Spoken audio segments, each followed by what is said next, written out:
What is up? What's going on? We're back.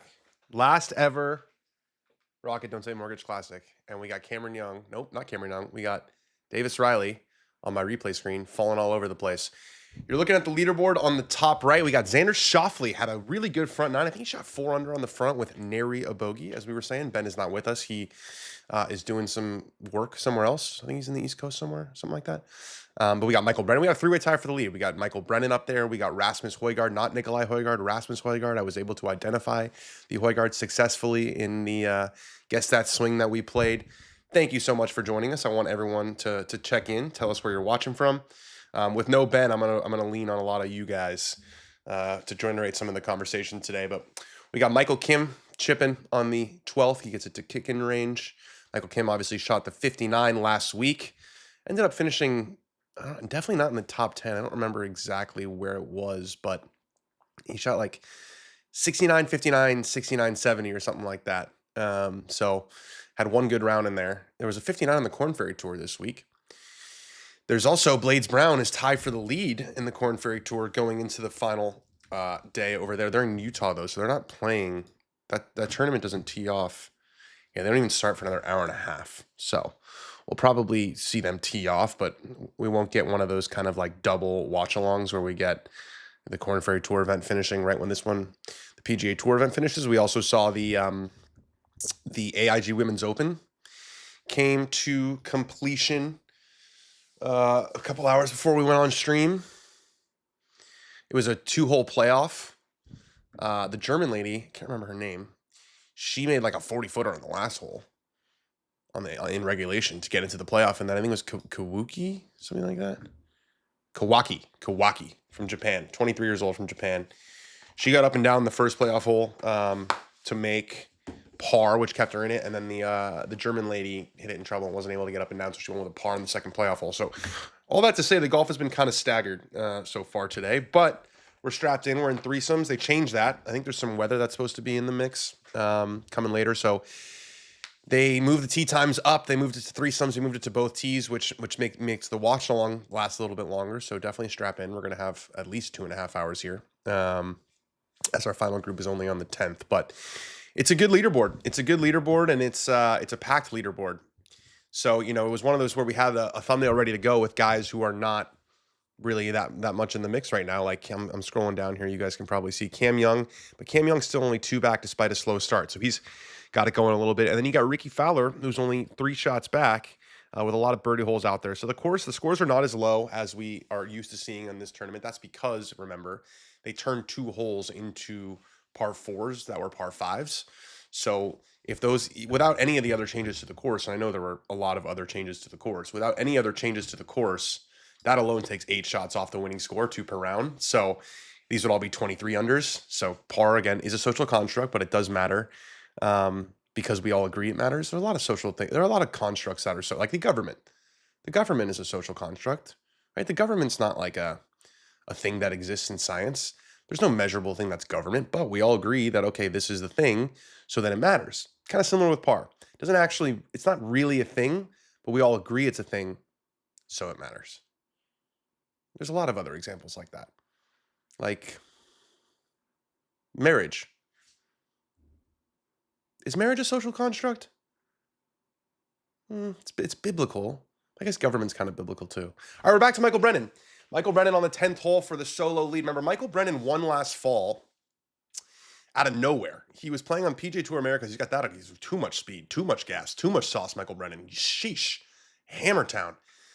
So Michael Brennan had won a couple times on the PGA Tour Americas, not even Korn Ferry Tour.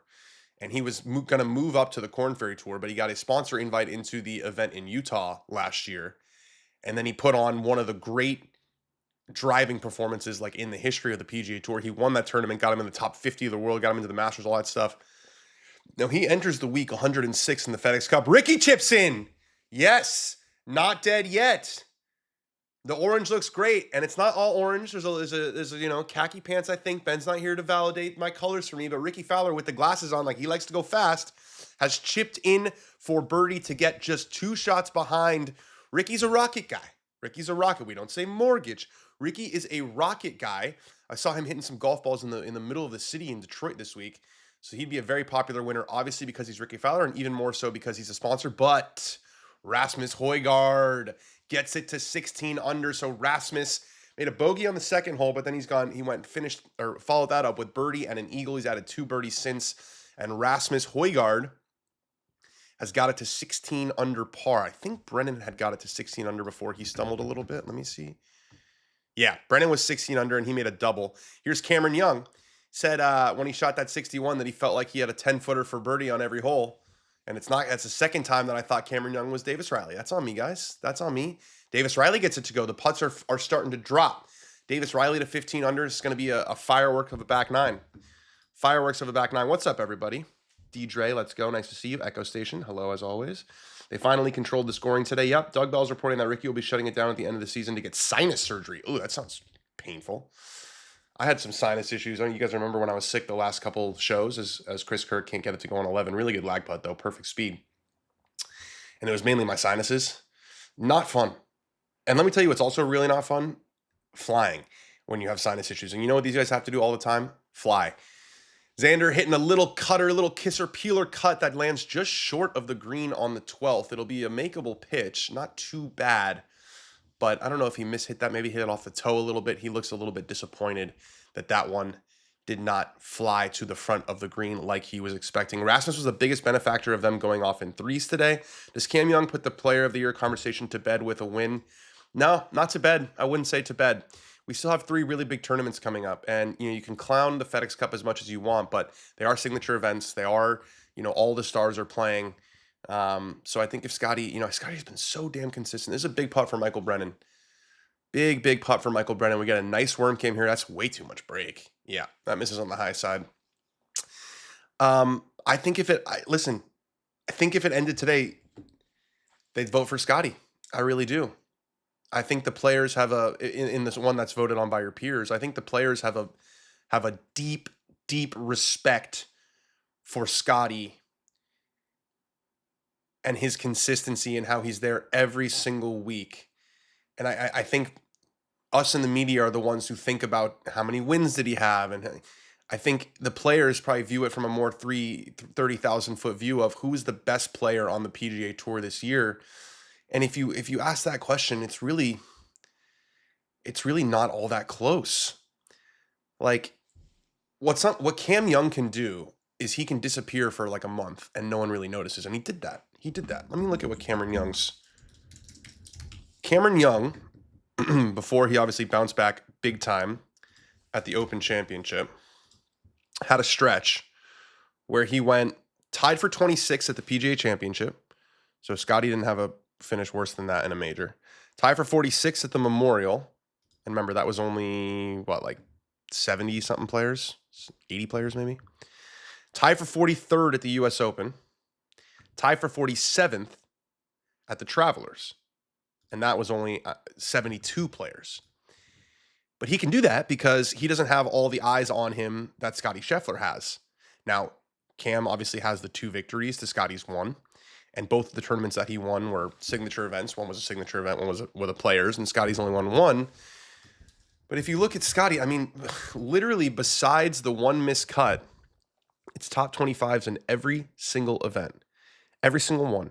And in the majors, it was solo second, tie 14th, tie for 4th, tie for 4th. So, I don't know who's going to win it in terms of the ones where there's still, where it's voted on by the media and there's still like a long way to go in a lot of these with the 3 events coming up. But I think right now, if it was voted on right now, I do think that the players would vote for Scotty. It's my 2 cents. You can agree, you can disagree. I'm totally fine with it. Like Theo Bjornsson on the 12th 470-yard hole. He's got we're chipping in all over the place. We're going to let the Rocket Don't Say Mortgage Classic die when we got boys chipping in all over the place at a brand new golf course that's been not a brand new golf course, at a golf course that's been beautifully renovated and is holding up to scoring and is in Detroit, one of the great old American cities, and we're chipping in all over the place and we're just saying, get out of here. The Rocket Don't Say Mortgage Classic? Chip-ins galore. So I don't know if you guys watched the guess that swing that we did, but Rasmus's swing is very different to Nikolai's. Rasmus takes it back further on the backswing and then doesn't rotate as much on the forward swing, whereas Nikolai doesn't take it as far back on the backswing, but then finishes more like with the club pointing toward the target. So if you're looking for a way to tell the two apart, because it's pretty much impossible. It's impossible when they're not hitting shots. I think when they're hitting shots actually makes it easier. Hello, Ben. We miss you, Ben. Here's Hideki Matsuyama. There's magnets on those golf holes because Hideki Matsuyama has finished with a 64. That's his second straight really low closing round. What did he shoot? I think he shot like 63 last week to finish up the...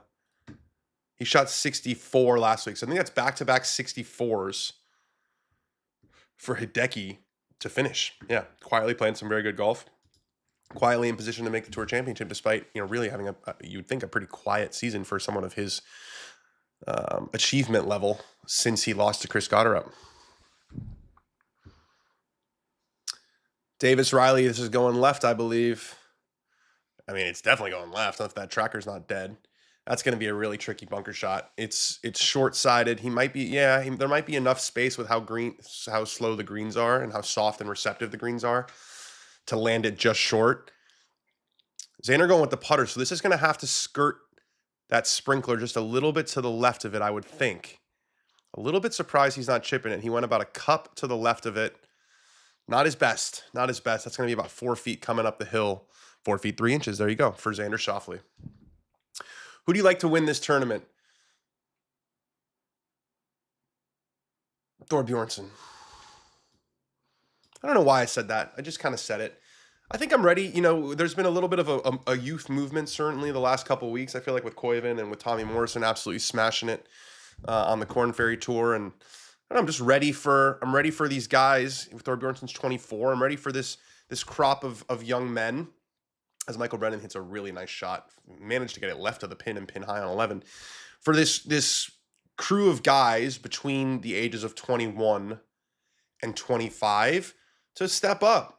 And I know that this is not the Masters, and I know this is not the Players' Championship, and this is not even, Quail Hollow or Memorial or Riviera, but sometimes all it takes is a win for that belief to sort of kick in. All right, here's Jackson Koivu. Let's get this in the house. I missed it. He missed it. So Koivu, that putt was to get in at 9 under. So Koivu's going to finish at 8 under, which is tied for 34th. He's actually down 2 spots. So remember, Koivu came into this week in 70th in the FedEx Cup. Despite winning, which gets him into the Masters and gets him into, has obviously his tour card locked up for the 2 seasons following this one. It does not automatically get you into the playoffs. The playoffs is straight on your FedEx top 70 qualify for that first playoff event in Memphis, which I will not be at. I have a no Memphis policy. It's very firm. So Koivu's going to need to have a good week next week to keep it going and play the playoffs. Now, I would still bring him to the President's Cup, even if he doesn't make the playoffs, but I don't think Brandt Snedeker would unless he makes the playoffs. What do you think? One thing I like is that Player of the Year will come down to the Tour Championship. That's right, Joseph Boza. Danking's idea, best Sunday clothing rituals, Ricky's orange, Hideki's yellow, Rom's salmon. Does Rom wear salmon every run day?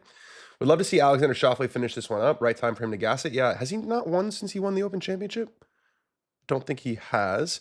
Blades Brown is in position to win today in Utah. Yep, that's right. Hit like if Dan's guessed that swing run impressed you. I would hope it did. Take Thorbjornsen. Dan's guessed that swing was more impressive than Rory's by a mile. Well, I think also part of that was shout out to Alex Bush, because I told Alex Bush, I'm like, we're doing guess that swing, but we're not doing Scotty, Rory, Spieth, JT. Like, I want some sicko shit, some really, really sicko shit. Because I wanted to test myself, and I feel like Alex did an incredible job. He threw some major curveballs in there with flipped around Akshay and with Ho-Sung Choi and with Grant Horvat and with myself and with Arnold Palmer. But you know what? Those weren't the ones that caught me. The ones that caught me were just not good enough ball knowledge. Not knowing. Oh my God, Ricky, they're showing the replay of the shot that he hit on 11. That is so far left. 250 par 3. Yeah, the Doug Gim one, I will say, there's a tiny bit of an asterisk, I would say, because the angle didn't do me any favors. So Ricky's chip-in was for par? I screwed that whole thing up? Yeah.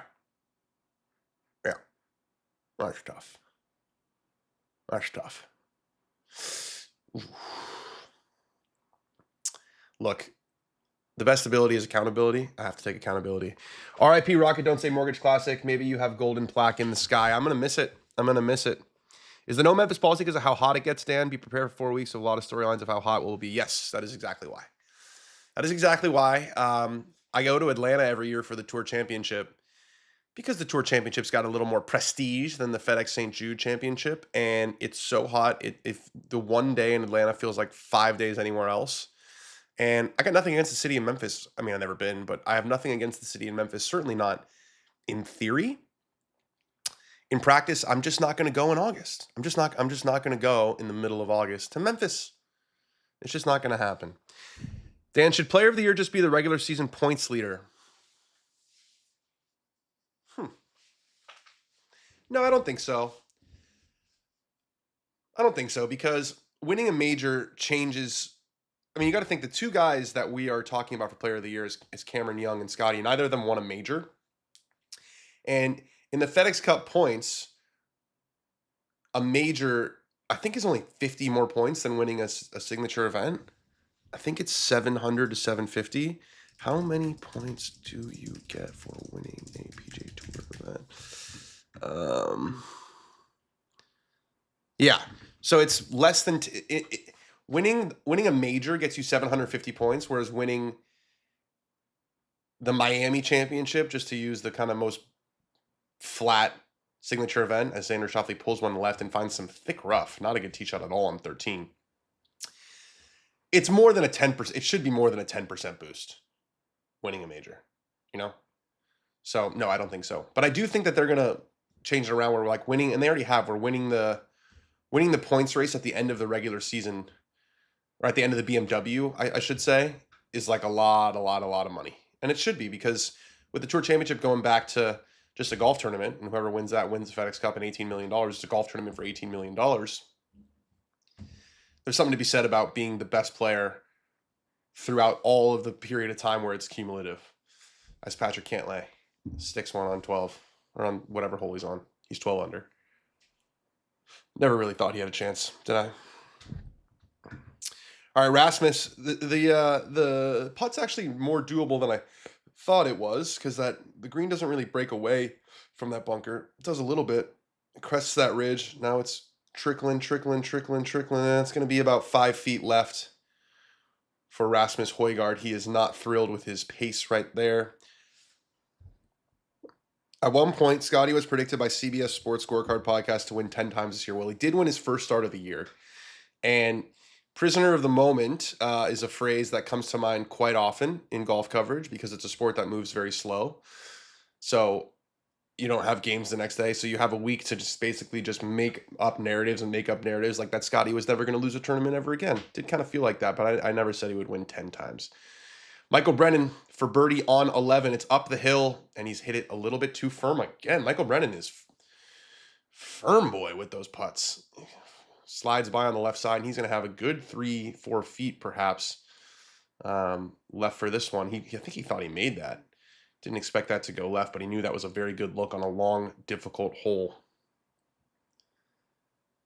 The 5 guys in the hunt for player of the year are 1 to 5 in the FedEx right now. Yeah, okay. Correlation does not imply causation. You know? What if Rory won 2 majors and did nothing for the rest of the year? Would he not be your player of the year, even though he wouldn't be second or third in the FedEx? If Rasmus wins, he goes from 125 to 55 in FedEx. It would be massive for Rasmus. It would be absolutely massive for Rasmus. I'm going to just make this wide for a second. Just bear with me here for a second, because I want to see... Thor Bjornsson is 69th right now, so he's another guy who... needs a good week in order to guarantee that he's going to make the playoffs. Here's Davis Riley after that good-looking bunker shot to save his par on 11. He's got it. He would have seen how Michael Brennan's broke left. A little bit of a Bernie Sanders free education there.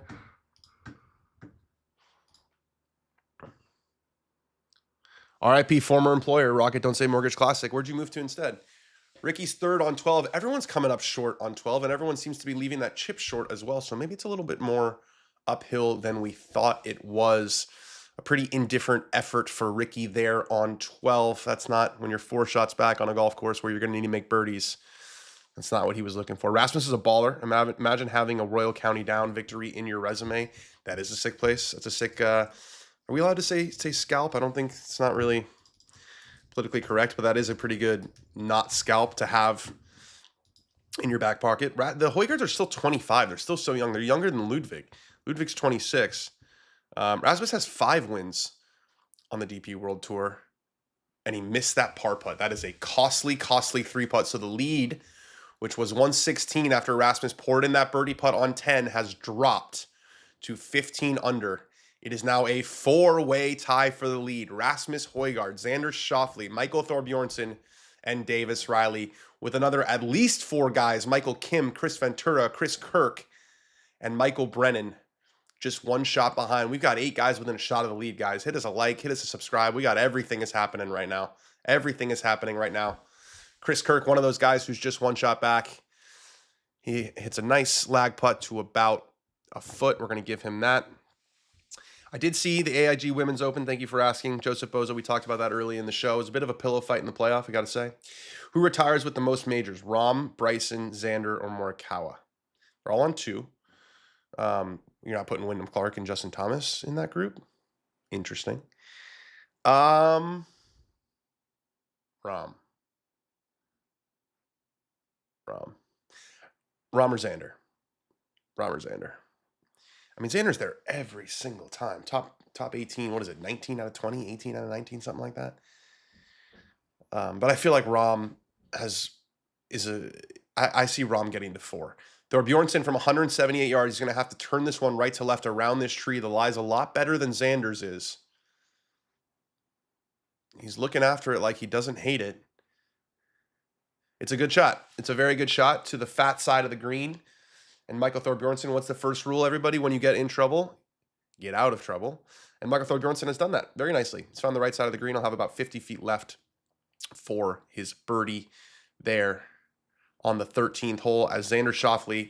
His tee shot got a little bit further, so this will probably be more like in the 160 range. His angle's better because he's past that tree.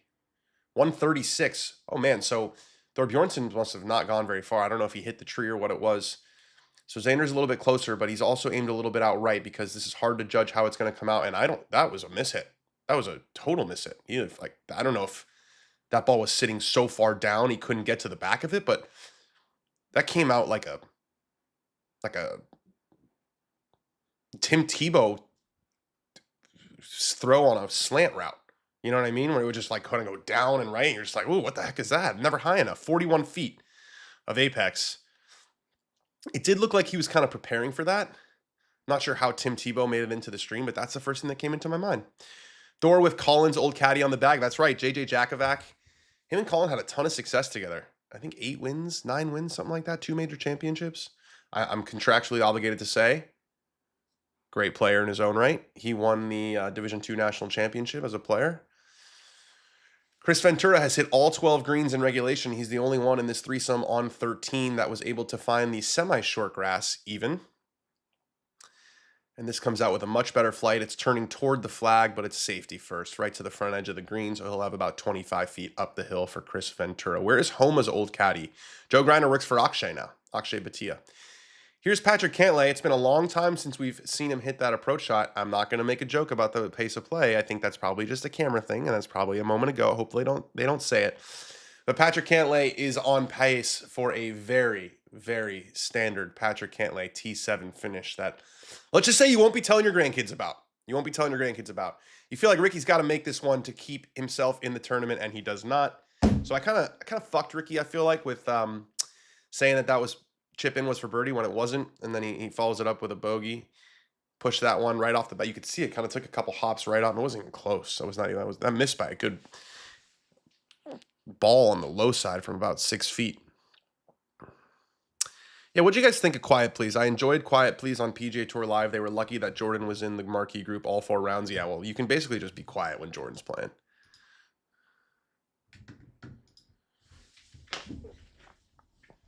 There you go, Alex. Sorry about that. I was a little bit over. Cantlay also on track for President's Cup team. Wish we could sub him off for young talent. How is that possible? Like, how is this guy just like, I feel like I haven't seen him in contention like a single time. He is, where is he in the President's Cup?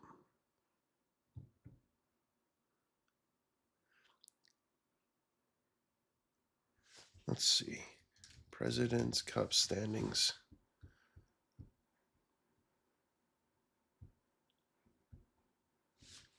I don't think what are you talking about? Cantlay's not even in the top 15.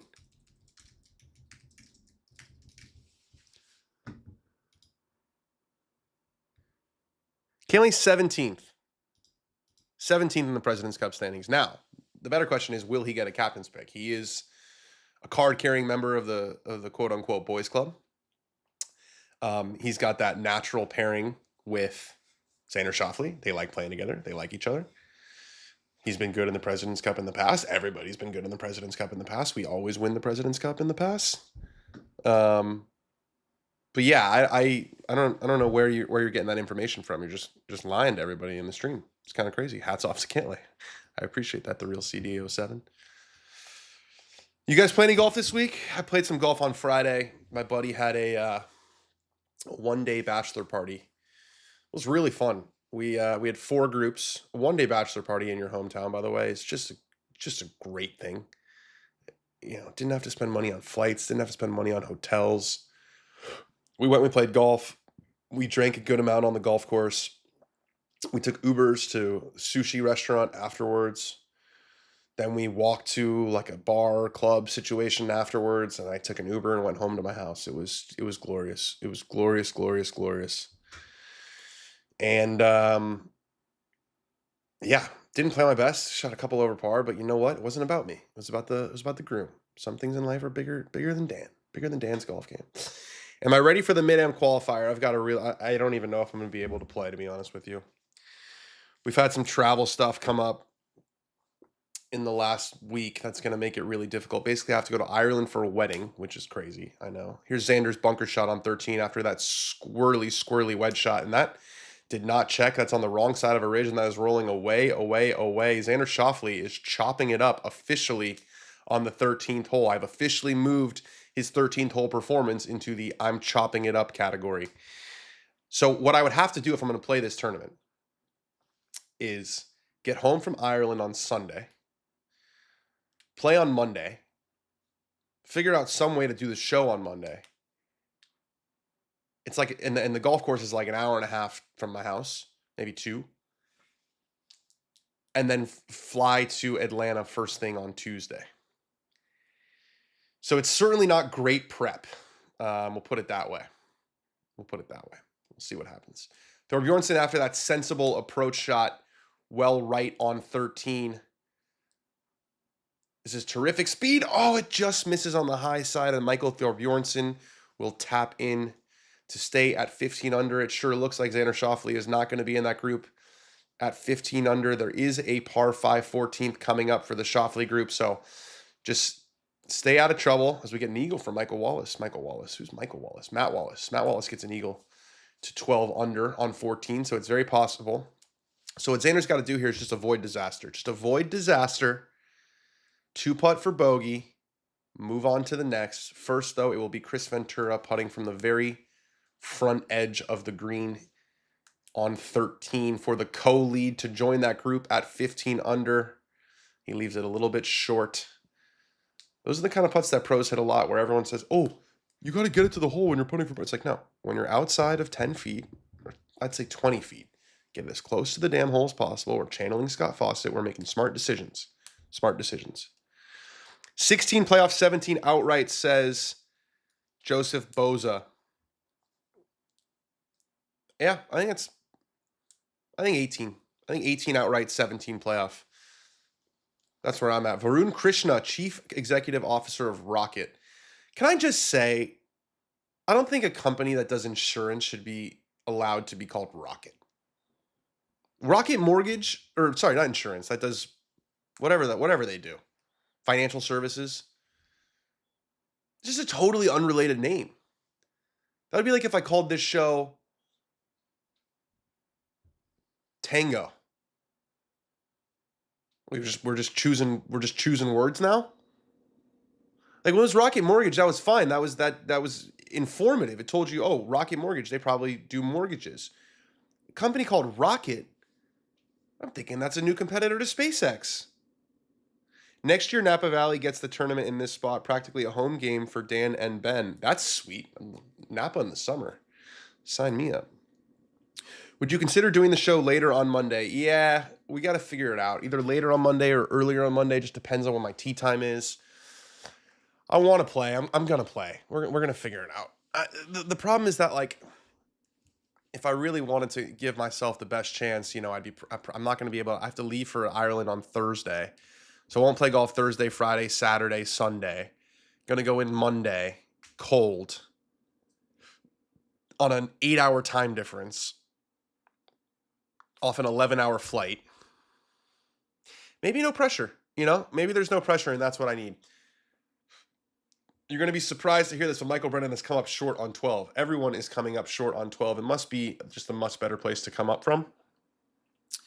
Here's Rasmus on 12. Let's see. Can we see someone who actually flies it onto the green on the 12th hole? It's a beautiful golf swing from Rasmus. A 9-iron from 166. Yeah, it gets there. A little bit of a tug, but about a foot on the green for Rasmus Højgaard. Here's Xander's bogey putt. Okay, we might have to get rid of the Tourcast. It's a little too fast. That's an ass clencher for Xander. So Xander still got 3 feet 6 inches, 3 feet 8 inches, I should say, to save his par. To save his bogey, I should say, before going to the par 5 14th. Davis Riley also gets it onto the green on 12. So Davis Riley, I feel like, despite kind of battling his swing, and you can see him doing these post-swing rehearsals here, he does not like the way it feels. He's still tied for the lead in this golf tournament. Matt Wallace giving us a good look at what's ahead. So 14 and 15 are both birdie holes. 14 is a reachable par 5 that Matt Wallace just made a 3 on. And 15 is definitely a birdie opportunity. These guys are going to have a wedge in their hands. It's spinning back. You can land it a couple yards past the pin, have it fly back in the hole or spin back in the hole. And there's some opportunity for some fireworks coming here late down the stretch as Xander Schauffele is able to clean up his bogey on 13. So Xander just 1 shot behind, 5 holes to play, but 2 big-time birdie holes coming up for Mr. Schauffele. Here's Michael Brennan. This is on the par 4 12th. Long hole, 472 yards. He's just short in 2. This is about as standard a chip as chipping can get. My man Parker McLaughlin would tell me this is where you hit the vanilla chip. This is the one you practice all the time in your backyard. Stance a little bit open, ball a little back in the stance. Looks like he hit it nicely. Oh, it's perfect. Ooh, it just rolls a little bit past it. Had a chance to go in. That's going to be about 2.5 feet. Pretty good, though, there for Michael Brennan. Gave it a look, and it doesn't run too far past. So Brennan looking good to save par on 12. I won't be able to watch as much because I have to start school next week. I'm sorry to hear that, Ryan Allman. Where are you going to school? You're not a professional, former professional. No need to play in the mid-am. I know. But I wanna. It's a dream. They're making the dream harder, but it's still a dream. Michael Kim on 14. This is our first look at one of the true contenders playing this drivable par 5. And Michael Kim has missed the green to the right, and it sits down quite a bit in that rough. He's got some green to work with, though. I don't think that's a horrible spot for Michael Kim's shade stay on, sort of like Lucas Herbert. We got Chris Kirk from that left rough that we just saw Xander in. Let's see if he can do a little better than that Tim Tebow slant pass. Nope, same thing, even worse. We're seeing like that. There's some voodoo going on in that left rough on 13. This course had not a lot of teeth at all last year.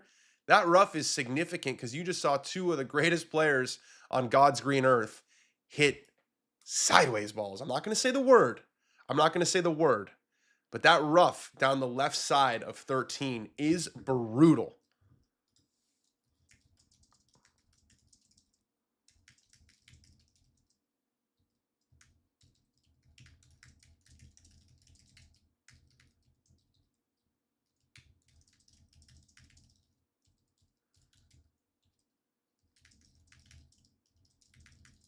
Davis and Xander had to flip a tee, Dottie said, because they had the same distance. Well, The more you know. Rocket is the stripper from Kill Bill 2. That's why I think of, yeah. It's certainly not a mortgage company.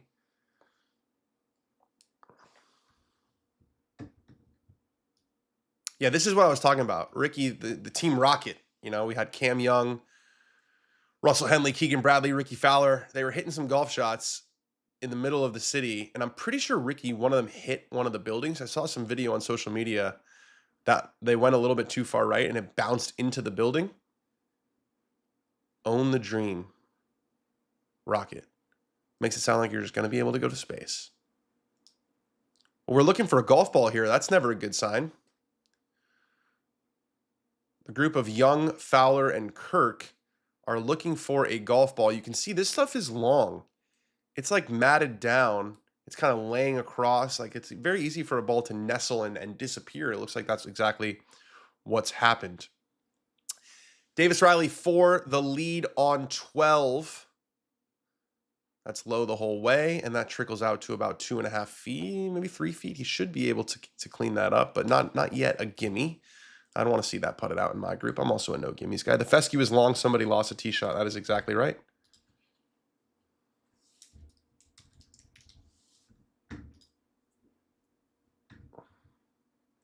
No way. Vinny, here we go. Vinny, no way. No way. No fucking way. Oh, Trump won the club championship also. I've given very little time to practice because I'm focused on many other things. It's called talent, and I have it, and they don't. President Donald J. Trump. I won with a score of 70, and I'm so honored in that. Unlike the rest of the field, I'm given very little time. Not only did he win the club championship, but he shat on everybody else in the process. It's unbelievable. Davis Riley hit that like prime Tiger. Just banged it in the back, and Davis Riley has made par on 12. I'm not seeing anything on the Vinny to Arsenal. Here we go. All I see is some sassy statement from his agency. Yeah, don't know what you're talking about. Who do you think will win today? It's a good question. I said Thorbjornsen. I'm going to stick with Thorbjornsen. When Varun Krishna became Rocket CEO, he basically making it a Vintech company now. So we've got some information from the inside, guys. Does Xander come back for the win? It's going to be crucial how he plays this next 2 holes. 14 and 15 are some good birdie opportunities. Michael Kim flew that too far. Is that going to hang up on the green? Yeah, just rolls through. I don't know if he's going to be able to still putt that. That was a tough one. You got to when the rough is that long, you have to build a lot of speed to get it out of it, and you don't know exactly how it's going to come out. Michael Brennan for his par after that chip had a good opportunity. Yep, finds the middle. Finds the middle. Davis' only win was the 2024 Charles Schwab. That was the one where it was after Scotty got arrested the week before and Grayson Murray committed suicide. That took a dark turn. Got my club champ this weekend. Scramble Wednesday. Those two are unrelated. Scramble's not going to tell you much about how you're going to hold your nerve on a 4-footer for bogey in the club championship. But I wish you all the luck in the world. Wish you all the luck in the world. Is this Kirk's ball they're looking for? Can someone in the chat help me out here? I'm not able to know. Watching on mute. To make it a clean sweep of pars on the 12th for the final group. It goes in for Rasmus Højgaard. So Rasmus, Davis Riley, both able to make par on 12. So is Michael Brennan. And it's a 3-way tie for the lead. They found it now? It's just dead. It's completely underneath. Look how long that fescue is.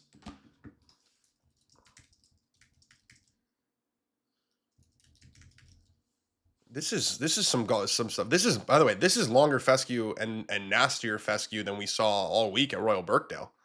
Granted, there's a little bit more moisture, a little bit more greenery on the in the turf in Michigan than there is in England right now. I was watching the women's at Royal Lytham in St. Anne's, and it's like hay. It's like hay that you'd give horses. That's what hay is for. It's for horses. So he's taking it unplayable. Why is Ricky always holding his hydro? Because the man likes to stay hydrated. That's not a bad thing. Took second in the club championship last year. Tied on 18. I took a standard par overnight leader. Chipped in for birdie. 1 foot from hazard. Sometimes it's not your day. So was stroke play. Yours was stroke play.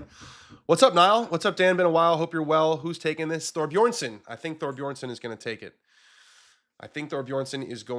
That was Chris Kirk who lost a ball because Deuce told us his options. Matt Wallace showing us what is possible on 14-15. He's got this up the hill for a birdie on 15, and he's got it. So that's eagle birdie for Matt Wallace to get all the way to just 2 shots behind. This is the high leverage shot here. This is the high leverage shot. The high leverage shot is coming up for Xander Schauffele, who has found the fairway on 14. He's got 264 in, probably only 240, 45 front edge. I would think it's probably a 7-wood. Oh, wow. Kim's did not stay up. It rolled all the way over, but he's done super well from there, and he's going to have about 3 feet up the hill to save his par. But Michael Kim not able to take advantage of the reachable par 5 14th, even after finding the fairway. Would you ever come to Portugal for golf, especially in the Óbidos or Lisbon region? I would love to. I've never been to Portugal. I would love to come to Portugal. I was wearing my Sporting Lisbon jersey just earlier today. A special relationship between Sporting and the famous Manchester United. We're talking Cristiano Ronaldo. We're talking Bruno Fernandes. We're talking Ruben Amorim. I thought Mateus Fernandes was going to be next in that long line, but unfortunately he chose to go to a team that's in a relegation battle usually. I'd love to go to Portugal. I'd love to go to a Sporting game, like a Sporting Benfica or Sporting Porto game. Yeah, Portugal's definitely high on my list. Dumb question. What's the difference between a pro in the mid-am versus a pro in the 4-ball? There's no pros allowed in the... What do you mean? There's no pros allowed in the 4-ball is the U.S. mid-am, is the U.S. amateur 4-ball. Are you making the... Ooh, Michael Kim almost missed that. Are you making a joke that I am playing the 4-ball with a reinstated pro? Because I understand that there's a little bit of apparent hypocrisy there. I will say, I've said all the time, I'm not asking these guys not to enter. I'm asking the USGA to stand up and be a leader. To stand up and be a leader. I'm not going to disadvantage myself. I want to play in a USGA event. I've never done it before. The guy that I'm playing with is so fucking good at golf, it's a joke. I think he's the best mid-am in LA. He just doesn't play tournaments a lot, but I've seen him shoot disgustingly low numbers all the time. And it's at Erin Hills, and Erin Hills is one of my favorite golf courses. It really is. I really want to play in that tournament. And 4-ball is so fun. You're on a proper team. And it's also, winning the 4-ball doesn't get you into the Masters. For me, that's kind of the difference. You ask the question, I'll give you an answer. You win the 4-ball, it's like, that's fun. You won the 4-ball. You win the U.S. Amateur, or you win the U.S. Mid-Am. You're playing in the Masters. You're playing in the United States Open. Like, it changes everything. Who won the 4-ball? But you can't name a single person who won the 4-ball. You know who won the U.S. Amateur? There's the difference. Don't try to catch me in a lie. Like, I don't like that.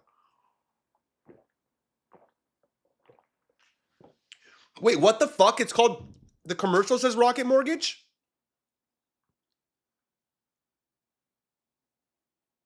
I'm confused.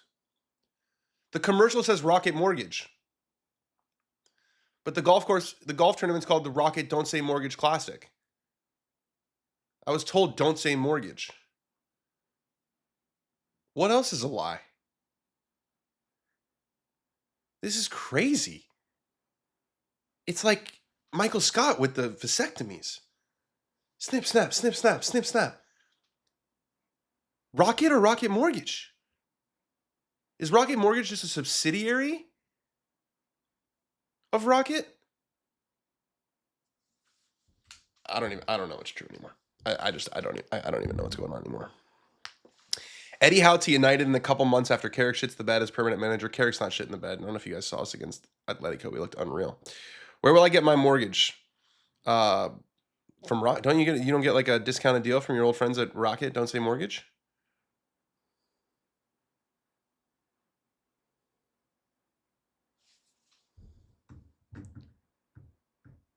The company is still called Rocket Mortgage. They just changed the name to the Rocket to the golf tourney to Rocket Classic.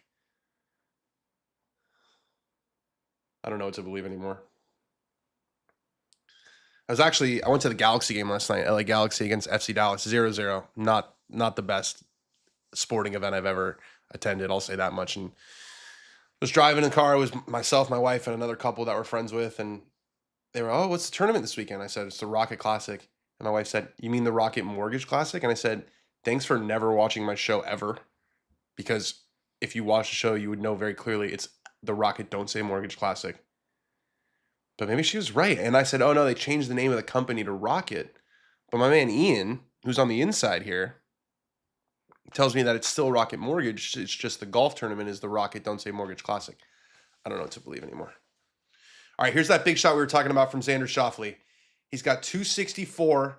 He's playing a high draw, 170 ball speed. It's a beautiful flight. Can Xander find the green in 2 on 15? Yes, he can. Yes, he can, and that's even closer than we saw Matt Wallace. That's a big-time shot there for Xander Schauffele.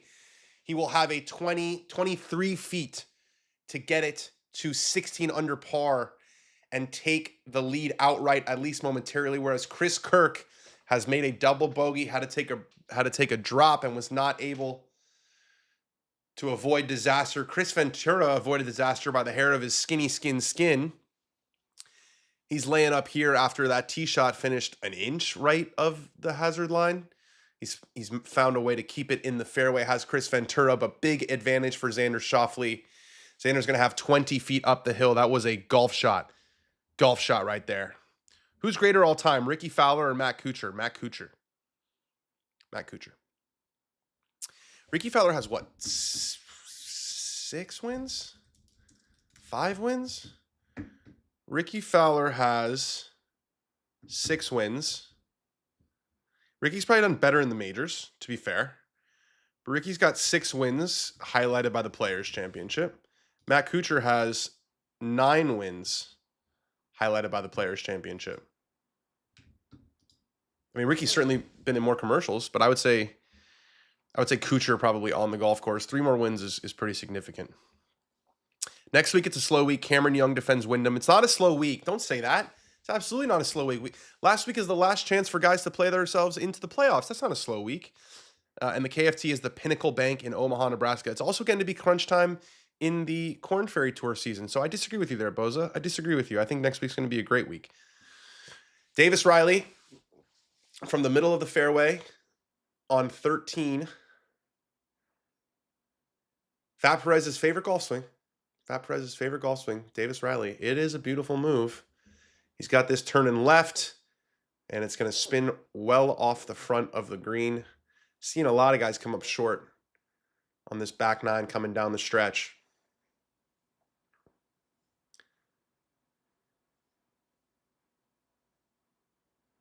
Here's Michael Kim on 15. This is the par 3 for his par. So see you, Michael Kim. Looking forward to hearing thoughts as we always do after the round, but it's not going to be a victory. Michael Brennan's ball stopped a yard short of the bunker. He bombed it down there. Only 109 in here on 13. Was he able to get it over that bunker? He got it over that bunker, and indeed he did. It's well long, but it finds a little bit of a backstop. And now here's Ventura with his third into the par 5. You want to take advantage of this hole. Not only has he not gotten it there, I think he's going to give Xander Schauffele a little bit of a Bernie Sanders free education on his eagle putt. I think he is outside Xander Schauffele. We got Rasmus here on 13. 308 off the tee, 102 in. Can he land it far enough to keep it on that ridge? No, he cannot. No, he cannot. A very, very, very similar shot to the one that Davis Riley just hit. The guys are coming up short quite a bit. I don't know if because the greens are fast, maybe they're soft. They haven't been able, I feel like, to control their distance super well. It does look like the wind is whipping a little bit. Here is Patrick Cantlay. Wee, woo, Cantlay. On 17 from 201 yards. Watch him birdie the last 2 and finish. Yeah, it's a dart. It's a dart into 17. Watch him birdie the last 2 and finish tied for 3rd and move up in the President's Cup standings and move up in the FedEx Cup. And I don't know. I should probably stop talking when it comes to this. How is Xander doing on this hole? Xander doing great on this hole. Xander's got an eagle putt, 23-foot eagle putt. We'll tell you exactly what happens. Roll-Up needs to get a signature event at the end of the regular season and have a built-in break before the playoffs, like right this week. This week would be great for a signature event. Give the guys a week off after the Open, and then have a signature event, and then give them a week off before the playoffs. I totally agree. Patrick has been meh this season, and he will get a spot because it's a boys' club on Team USA. People are not going to be happy if Cantlay makes a team and Koivu doesn't, I'll tell you that much. It is an interesting one, though, right? We've talked about this at length, but it's not the Ryder Cup. You know, the Ryder Cup, I think you can totally say this is all about winning for us. This is all about winning. The U.S. team is 85% to win, maybe more, to win the President's Cup, and I don't think the last 2-3 players on the team are going to make that big of a difference, and I don't know. I don't think that the PGA Tour has the authority to say to Brandt Snedeker, like, hey, put Jackson on the team.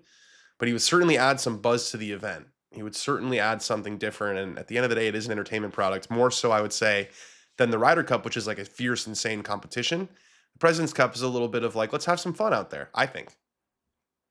My 2 cents. How good is Detroit? I think it's Golf Club. It's not Country Club, isn't it? I think it's Golf Club. Looks great. Looks great. Yeah, they, it was, you know, one of those, who did the renovation? Because they made it look older. You know, with adding the eyebrows to the bunkers. Tyler Ray. I don't know if I've ever played a course that Tyler Ray has done. It's nice to see someone not named Gil Hance get or Kyle Phillips get a chance at a renovation. I feel like those two guys have really sort of cornered the market.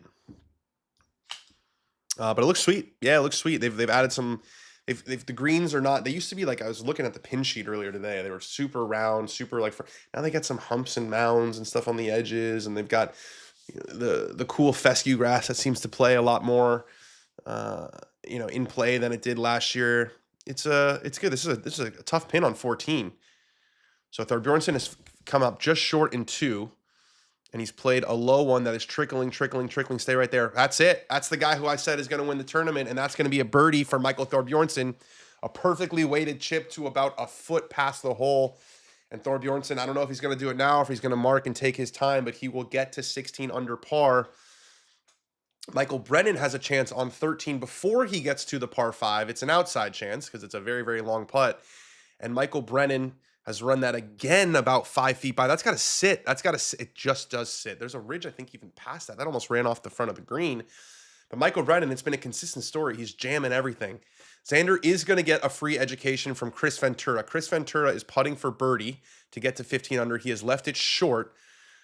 Sometimes when you leave it short, just a little bit short, you gave a really, really good teach to the guy. Because when it's really firm, it doesn't break the way. He saw every bit of break on that putt, did Xander Schauffele. So Xander's going to have a pretty good look, you would say, all things considered, for his eagle. But first, we will have Davis Riley on 15, putting from just short of the green. Remember, we saw him and Rasmus both come off the front. Rasmus will get a good look at this one. Hard to get this to the hole. Just like I said, not a putt you're going to remember in 2 years, let alone 20 minutes, but it will probably be a par for Davis Riley. He's come up a little short. All right, here's Xander for eagle. He will have seen Chris Ventura's on the same line. He'll know how it's going to break from 23 feet. He left it short. He left it significantly short. And he said, wow, it actually rolled over Ventura's mark. That was surprising there. I thought that was an opportunity for him to be a little bit more aggressive. He has left it short. Much needed Reno because the renovation of this course was a snooze for these players. Yep, it seems like they've done a very good job.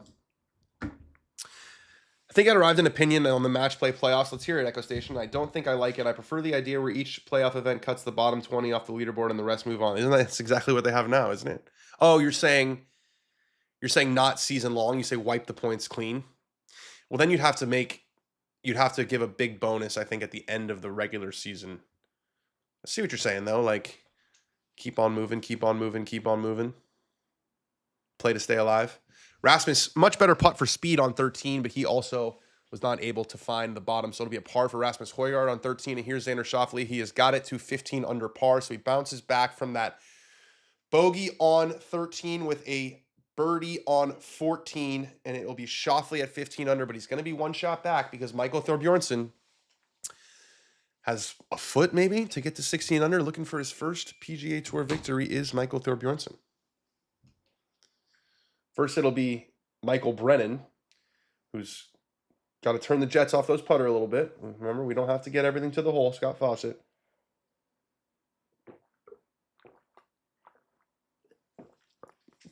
Too bad we are not getting this course again next year.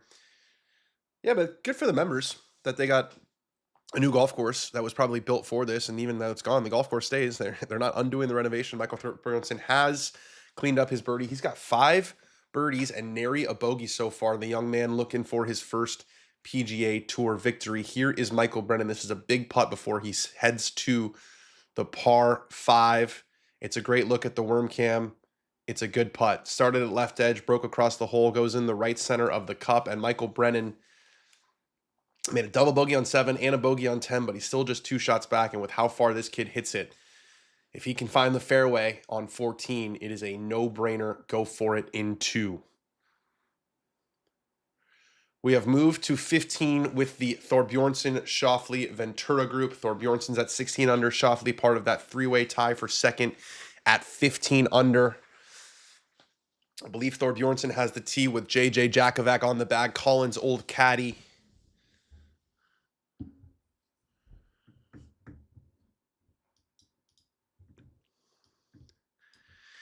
No points in the playoffs, says Echo Station. You'd have an 8-way playoff for the 50th place potentially at the St. Jude Cinema. That would be cool. It'd be cinema. It'd be sweaty cinema. It'd be swamp-ass cinema, but it would still be cinema.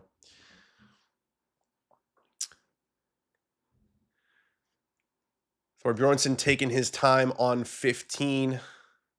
He's projected to move all the way to 38th in the standings. So this would be a massive one. You go from that bubble. He started just one spot ahead of Jackson Koiven. Koiven is projected to move down to 72. That bogey was pretty significant for Koiven on 18. That bogey was pretty, I mean, obviously every shot counts, but Koiven a tie for 34th.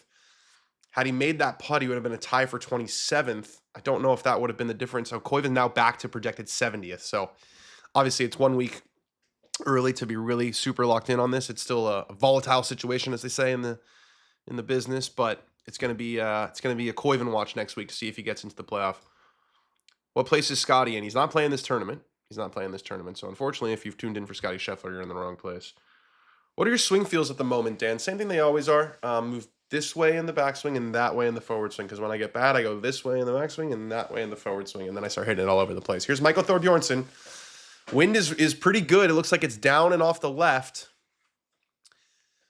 It's only 140 yards, this par 3. He's got it way up in the air, and that looks like it might miss to the right. No, it's on a perfect line. Just doesn't get the spin back that maybe he would have expected. But Michael Thorbjornsen has hit it to about 6 feet on 15 for his birdie. An aggressive line from the young man.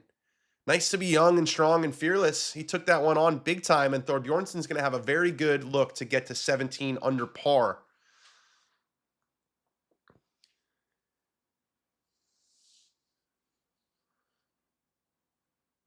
Xander Schauffele, 1 shot behind. His gap wedge goes 137, and his pitching wedge goes 150. So this is probably a big gap wedge. It does look like that wind is helping. Let's see if Xander can stick one here. The wind should help him get close to this flag. This is on a very good line as well. Just a little bit too far left, and that's got too much spin. It kind of swings around a little bit, gets a little bit closer. Xander's going to have about 15 feet, I would say, for his birdie on 15, since we are getting match play. I hope we still get 3 weeks, go from 64 to 16 on week 1. 16. I don't think it's all going to be match play. I just think the Tour Championship is going to be match play. I think the Tour Championship will be top 30 guys advance, top 16 get to the match play portion, or maybe even top 8, and then you go match play from there on out. That would be my guess, but who knows? I do know for sure they're going to have like consultants and run models, and it's a lot more of a complicated process than just simply saying, "Oh, this sounds like a fun format."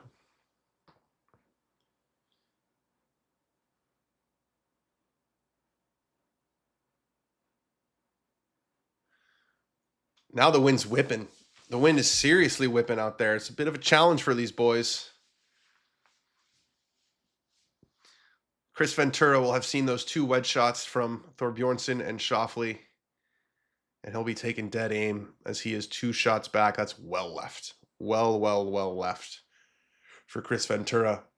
It does find the green, but it's a good 40 feet. So Chris Ventura's chances are slowly fading. What'd you think of the Hawk? I haven't watched it. Probably should. I'm a stick guy. I'm more of a stick guy. Russell Henley for birdie on 18. Yeah, you kind of felt like that was going to go in, and indeed it does. So Russell Henley finishes 20th, or at least is in 20th right now. 67, 67, 67, 69.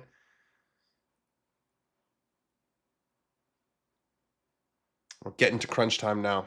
What'd you guys think of the Hawk? Did you guys watch it? It's interesting. Like it's been the number one show, or it was the number one show on Netflix for like at least a week. But everyone I've talked to said it's bad. So I don't know if that's just people being pretentious. I mean, certainly commercially it was a big success. Number one show on Netflix in the United States of America, being a golf show. I think that's something we can all get behind. I did see a couple, like I thought the trailer was not funny, which is typically not a good sign because I feel like they put the best bits in the trailer. And I saw some scene that I think was at the Genesis. It seems like that one has more like PGA Tour events and like Corn Ferry events. Like it's more kind of in the established ecosystem. Whereas Stick was like the Ready Safe Invitational or whatever it was, it was kind of made up tournaments. It seems like Hawk had like more of a, I don't know, just like more established brands in the actual show. But it's one of those movies that I feel like the critics probably don't like, but people watched it. And I feel like that was the same thing with Happy Gilmore. I feel like that was the same thing with Happy Gilmore, where it was the number one movie on Netflix. I think it was the biggest opening ever on Netflix for a movie, at least, Happy Gilmore. But everyone that I spoke to, and me included, I did watch that one, felt like it wasn't that good. So I guess it depends on how you're measuring success, because they're definitely going to make a second season when not many people watched it. But was it that good? I don't know. What would be your ideal point values for majors, players, signature events, and standard events on championship series? How much more should a major be worth than a regular? So with the championship series, there's no more signature events. So those are the signature events of the championship series. I would say it should be like, I don't know.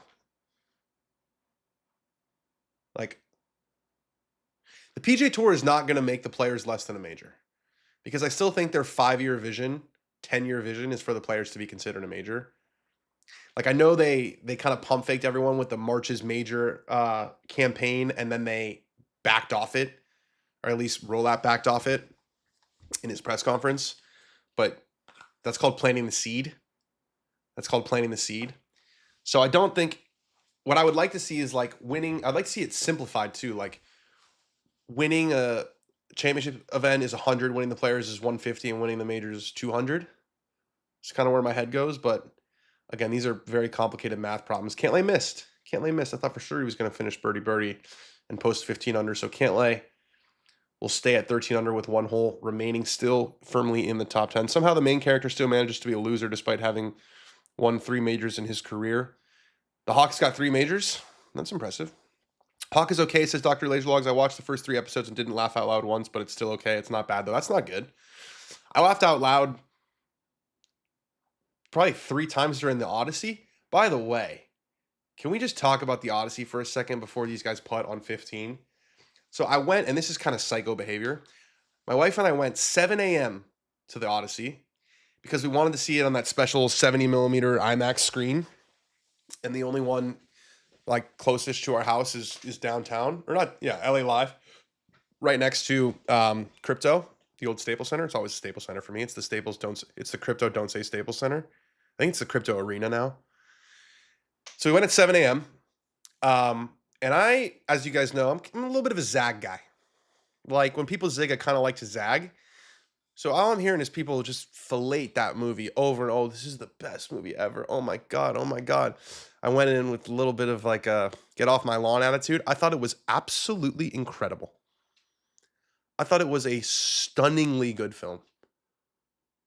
Like 100% would watch again in the theater. Incredible. All right, Xander Schauffele on 15 for his birdie. It's up the hill. Let's see if he can get this one to the hole.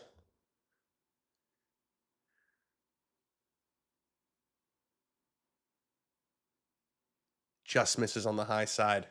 Didn't quite take the right turn that he expected it to, so Xander will tap in for his par on 15. And he's got to hope now that Thorbjornsen doesn't make this putt, because it could be a 2-shot lead coming up very, very shortly here. Will they back off the sponsor invites? I don't see. There's no sponsor invites in championship events. Maybe points can be based on your score compared to the field and the caliber of the event, be a multiplier rather than a set value.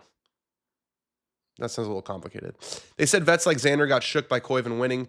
Jackson's win has Xander motivated to keep his spot as a superstar, he said. That's a good way to process it. Leaderboard is gone. Oh, yeah, the leaderboard is gone. It's back. Should be back. Yeah, back. Thorbjornsen's on top. I am curious how they determine the fire thing, because sometimes I feel like the fire emoji is not the guy who's playing the best, like, out there. But maybe it's just a guy who made a birdie quite recently. All right, here's Thorbjornsen for his birdie on 15. This is to get a 2-shot lead for the kid. Looks like he's playing a kind of left edge. He is. He's got it. Michael Thorbjornsen to 17 under par.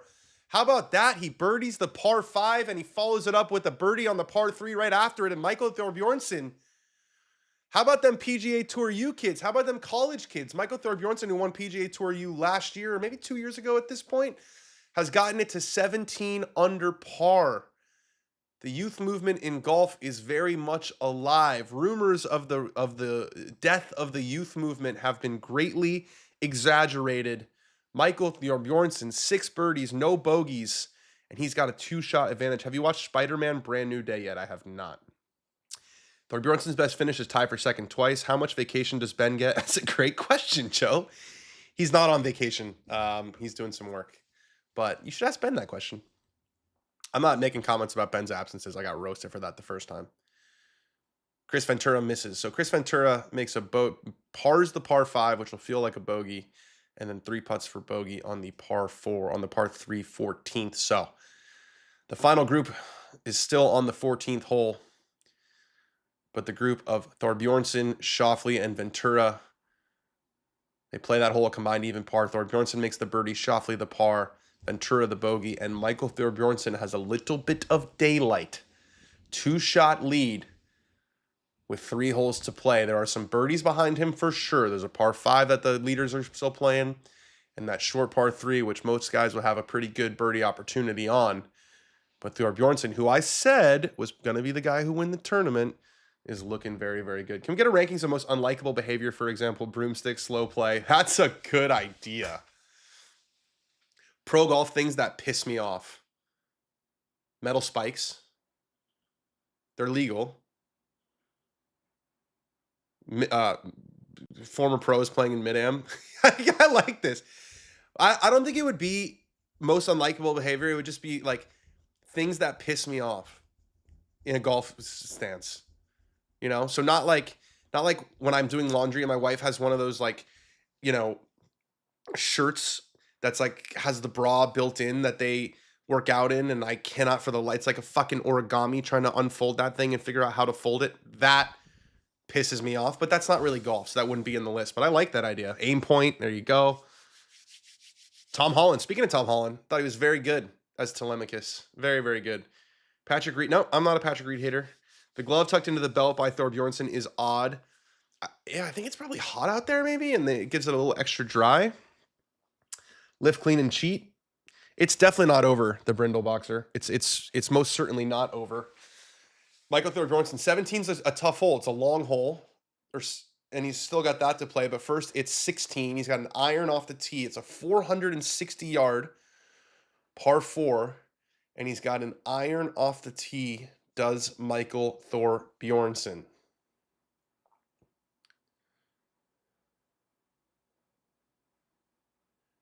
Can we get a better view than this? I can't even see the golf ball. Give me a better view than this. Yeah, that was not the best, but it's found the fairway. Not the best view, I should say. The golf shot was totally fine. So Thorbjornsen safely into the middle of the fairway on 16. Here's Davis Riley, his second shot from 260, very similar to where Xander Schauffele was on 14. He's got his on an even more aggressive line, I would say, than Schauffele's. It's a phenomenal shot. Right into the middle of the green, probably 30 feet, 28 feet in that range for Davis Riley. That was two perfect shots from the one-time winner on the PGA Tour. He flushed that. Look at the divot that they take with those 3 woods. He hit down on that thing. Got it way up in the air to hold that green. Michael Brennan is closer. Unfortunately, his ball rolled into like a little bit of a downslope in the rough. Only 222 front, though. This is turning left pretty good. Yeah, too far left. There's some thick grass down there. There might even some water down. It bounced out of the worst part of the fescue. But you want to talk about a place that you don't want to miss it. It is left of that flag. It's got a good lie. It's got a very good lie. I just don't know that he's going to be able to get it high enough, especially with the elevated green. It's going to not land with a crazy descent angle. And young Rasmus has hit it miles down there. 329, 244 is the shortest we've seen into this. And he's got a better look at the green from that left side. See if he can come up with a good one. Nope. Is that going left too? You can't hit it left. Yeah, it's going way left. You can't. It's a very almost the exact same shot to the one that Brennan just hit, and those are 2 poor misses there. 2 poor misses. If you're going to miss that green, you have to miss it to the right, and both Brennan and Højgaard missed it to the left. So Davis Riley will have a putt to get to 17 under, but you would think that Rasmus Højgaard and Michael Brennan are unlikely to make birdie from where they are. Now, stranger things have happened. They can always make a 30-footer. They can always hit a miracle chip shot, but they're both not in good positions. Thorbjornsen play for U.S. or Euro Ryder Cup team, born in Ohio? U.S.? Am I missing something? Just because he's got like a Nordic last name doesn't mean that he's not American. Right? Is there something I'm missing? Who's better all time, Tom Watson or Rory? It's really difficult for me when I didn't get to watch these guys in their prime. Watson's got 8 majors. Rory's got 6. Watson did not win the career Grand Slam. Rory did. I call it a push. Where's Tourcast? We can put Tourcast back up. It's just been a little bit ahead of my screen. But we can get it back. Xander's on the fairway, 260. So, yeah, guys are laying back off that tee. Despite the hole being long, I guess it gets really narrow up there with the bunkers, and 200 yards for these guys is probably a 7-iron. So they're playing for safety. This is why I didn't have it up, because now we know where the Xander Schauffele tee shot goes, but that's okay. That's okay. Life will go on. He likes it. Quick tick P up, and Xander has found the middle of the fairway. He's 2 shots back, though. 2 shots back. Brennan is due to win this fall. He does feel like a guy who can just overpower golf courses in the fall that are not as penal as this one. We saw Cam Young hit one in there really close during this playing through. Sorry, they call it eye on the course. We've got Ricky Fowler hitting his much lower than most of the other ones that we have seen. And that one lands left and does not spin back, so not the best for Ricky Fowler. It's going to be a solid finish for him, but it will not be a victory. Let's get all these boys in here, by the way. Let's just add Thorbjornsen. Thorbjornsen's got 202. So 202 for Thorbjornsen, 200 yards for Xander Schauffele. By my math, that means that Thorbjornsen will go first. Yeah, Thorbjornsen's Team USA. Team USA all the way. Now, how aggressive do these guys get on this shot here? Brennan has maybe more chance to get it up because he's further away. I think with how steep that bank is, you don't want to count on it getting a hop forward on an upslope through extremely thick rough. I think you just got to find the green here and try to make a 25, 30 footer, because you leave this thing short, you can make a 6 really, really quickly. And there's still time. He is 3 back, though. He is 3 back. I'm very curious to see what he does here. I don't think he's going to go for the low one. I think he got a really good lie.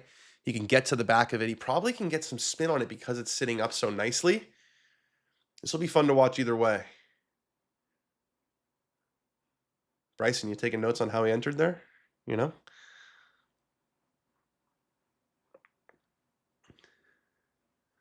He's taking a super vertical swing. It's very easy to leave this short. Extremely easy to get under it and leave this thing short. This is a brutally difficult shot for Michael Brennan.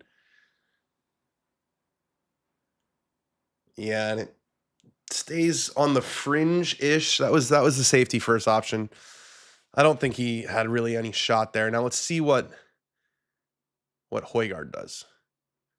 I think the stance there didn't help either.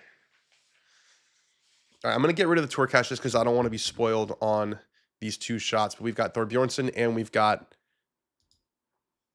Xander, both from 200 plus yards. 202 for Thorbjornsen and 200 from Xander. 202, Michael Thorbjornsen, center of the green. Center of the green, nothing fancy here. You got a 2-shot lead. Trying to close out your first PGA Tour event. It's a tight draw, barely moving. I'm talking a 1-yard draw, if that. Yep, very, very sensible shot there from Michael Thorbjornsen, right to the center of the green. That's a back right pin. He should be happy with that one. I would think that's almost exactly where he was aiming. And Thorbjornsen to about 30, 35 feet, exactly what the doctor ordered from 200 yards when you are trying to close out your first PGA Tour victory. Similar stance for Højgaard. Can he get saucy here? Or does he go for the safety first option? It's a much better effort than Brennan's. It's a much better effort from Brennan's. You can see how soft greens just make all the difference. Right? Like if that was at Birkdale, that thing is going to end up in the same spot that Brennan's did. But because he was able to get that soft bounce. Xander's going at the pin. He's playing a cut. It's got to keep cutting though. Yeah, it's in a pretty similar spot. And he's actually going to give, I think he's going to give Thorbjornsen a little bit of a look at how that performs at the hole. You could see Xander was trying to carve that one in there. He was trying to get to that back right pin. He set up for the cut. It started to cut. Maybe it was a little downwind, which kept it very, very straight. Not able to access that back right portion of the green was Xander Schauffele. I think Thor will take minus 17 and wait. Oh, absolutely, Joseph Boza. Absolutely, especially because it would be his first PGA Tour victory. We said, I think I said 18 will win outright, 17 playoff, but I think it's starting to look like 17. 14's shown some teeth, but we still have Davis Riley. Remember, we still have Davis Riley's eagle putt coming up shortly after this break. Hopefully the break doesn't last too long because I'm not going to look at the leaderboard because I don't want it spoiled. I guess Brennan still has to putt first, probably. It'll probably be Brennan and then Riley and then Højgaard. Brennan to get to 15 under, Riley to get to 17 under, and then Højgaard to get to 16 under. Davis has 32 feet, 11 inches for eagle. Thank you, Joseph Boza. Dan, need you to start getting sponsored by THC products. If you got any leads, send them our way. Why do you say that, by the way?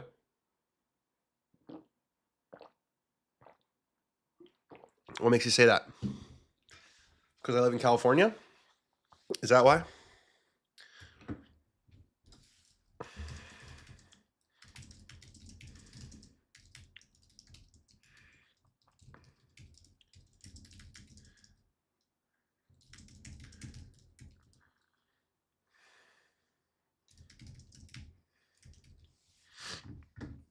Because you need a discount.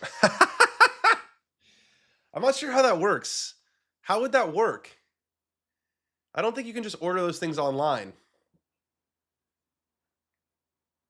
Right? I don't think you can just order those things to your house with a promo code. Maybe you can. How you liking the knockarounds, by the way? They're phenomenal. Absolutely phenomenal product.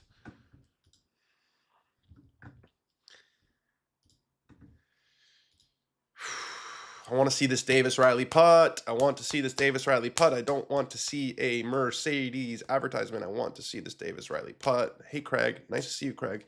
Let me see this Davis Riley putt. Putt, putt, putt. In Cali, there are apps. Love my knockarounds. Wish they did prescription too. Do they not? If you pull up Tourcast for Brennan, I think he would go first. He's at 33.7 for birdie, but he is on the back edge of the green on the fringe. I'm not pulling up Tourcast just yet because I don't want to be spoiled. You guys get political ads? It's funny. We just don't get political ads in California because I think it's one party situation. You can order it online, is legal, then turns into real. Okay. There you go, Jerry Winkler. Giving us the inside information there. Let's refocus on the golf, guys. Let's refocus on the golf. We got 5 holes left. We're going to see Michael Brennan's putt first for his birdie. Højgaard will get a look here.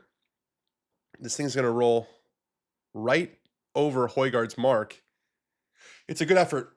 It's a good effort for Michael Brennan, but it's a par. It's a disappointing par, especially when you're 3 shots behind on a par 5 that he could reach. I think he thought that one had a chance. We've seen him do. Michael Brennan's got a nice lean forward with the knees lean back. Here's Cameron Young to get to 14 under par after that dart into the 15th. He cannot get it to go, so he's not going to win the tournament, and he looks absolutely dumbfounded. That went right, he says to his caddy. That went right. Sure did. It sure did.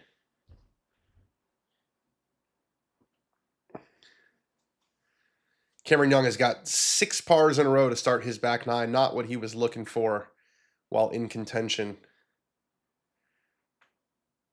Okay, why does it say total donated by Rocket then for this Area 313 challenge and not donated by Rocket Mortgage? Here's Davis Riley for Eagle. This is to tie the lead. 32 feet, 5 inches, 3 inches, something like that. We saw both Ventura and Schauffele come up close from pretty much the same line here.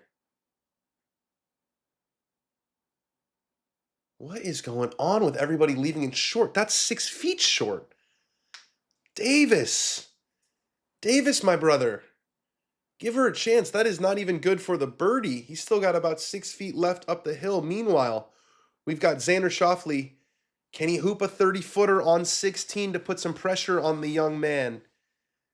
Everybody and their mother is leaving it short right now. Come on, boys. You play to win the game. Let's see if Rasmus can learn from Brennan's putt, which was on basically the same line. It breaks more than Brennan thought. How did that miss? How did that miss? Brennan's ran out of speed and dove across the hole. Rasmus had perfect holding speed, but stayed on the high side. So Højgaard also fails to birdie the reachable par 5 14th. We've got Michael Thorbjornsen from 32 feet and 5 inches for his birdie to build a 3-shot lead. Is he going to be able to get it to the hole? Almost. Leader lag. Hashtag leader lag. That was our first proper leader lag. Low side. Never a chance of going in. Clean it up with a tap in. Par for Thorbjornsen. Here's Davis Riley for his birdie, and he's got it. That was the right speed to hole a putt, Davis Riley. So, okay. We're going to look past that ugly, ugly first putt because it is a birdie, and Davis Riley was 2 over through 6, and he's played his next stretch in 3 under. So Davis Riley's only 1 back, and he's got an opportunity to do exactly what Thorbjornsen did, which is birdie the par 5 14th, then birdie the par 3 15th, and get to 17 under. Cantlay, no, where are you going, brother? Where are you going?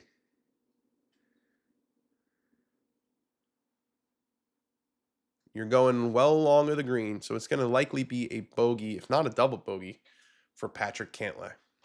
I need you to make a trip to Northern Michigan. Golf, even fall golf, is incredible. I would love to. It's another place I've never been, Upper Peninsula, that area. Where's Crystal Downs? Is that Upper Peninsula or is that just way north? I don't know. I want to go. Playoff, says Carson Rich. He's trying to speak it into existence. Does anyone play better when stoned? If I start sober, no. It's... I do think that for golfers, some golfers, a couple drinks can unlock something. Definitely not for like the best players in the world, but for guys who maybe aren't that good, it can take them out of their head. I don't think that THC is a PED in any capacity. Certainly not from my experience. It's fun though. Come play in South Africa, Dan. That's a long way away. Maybe one day. We're having some conversations about going to New Zealand. That's another place I've never been that I'd really like to go. And I feel like that's one of the questions that I ask pros a lot. What's one place you've never been but you really want to go? And most of them say New Zealand. I chip better when I'm stoned. Everything else is worse. Well, if you're playing a short course, there you go. Now you got your answer. Please, Riley, take it home. We got a Davis Riley stand in the chat. Never thought I'd see the day. So Davis Riley has the tee, has the honor on the short par 3 15th. We've seen Michael Thorbjornsen able to make a birdie here. We saw Cameron Young hit it in there tight, but was not able to make a birdie. Look at our new ticker, our new bottom line, by the way. Kind of sweet, huh? Shout out to Alex Bush, where we keep on iterating. We got a little ticker on the bottom. All right, here's Davis Riley. That wins off the left. Can he land it a little bit past pin high and get that spin back? give himself a good look. Riley's only hit 7 greens today, and he's still just 1 behind. He's been scrambling all over the place. He's pulled it. He has pulled it quite significantly, has Davis Riley. That, for a professional golfer with a wedge in their hand, that's a pretty significant pull. So Davis Riley is going to have 50 feet with a lot of break left for his birdie on 16 as Thorbjornsen steps to 17. This is a difficult hole, very difficult hole, 500-something yards, par 4.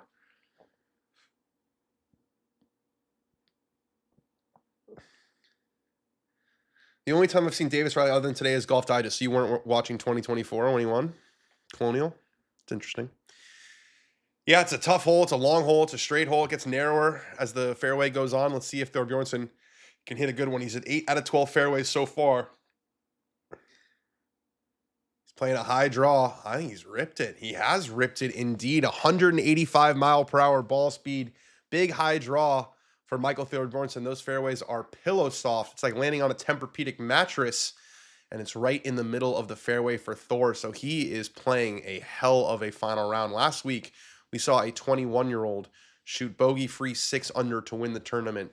Are we going to see a 24-year-old shoot bogey-free 6 under to win the tournament? Xander Schauffele will not go down without a fight. He is 2 shots back with 2 holes remaining. Thorbjornsen, that went 317 with 189 left. Can Xander answer with a good one of his own? Yes, he can. That's a really nice tee shot from Xander Schauffele. 190 ball speed. Xander is so long now. It's crazy how long Xander is these days. Yeah, he's answered Thorbjornsen very much so. Way too early major picks for next year, Dan. It is way too early. I'm trying to think. Pebble Beach. I say Scotty wins the Masters. Say Rory. I think Rory's going to win the U.S. Open next year. I think Rory winning the Masters the last 2 years, incredible, amazing. Lifelong dream fulfilled. 7,000-pound gorilla off his shoulders. I think it probably resulted in him taking the foot off the gas a little bit. Did you guys see him in Ibiza? Just insane. My ball speed is low 170s when I hit it good. Low 170s. So I'm certainly no Xander Schauffele, but for club golf, I hit it a long way. If I hit one, if I like absolutely smash one and it's hot outside, I can get it up to like 175. But I would say I kind of live in the 169 to 173 range. What do you think a new schedule with the major not till April? Well, that's the same as it is now. There's no major before April. Is Rory more dangerous now that he's taken that weight off his shoulders? I think he's more dangerous when he's focused and when he's playing.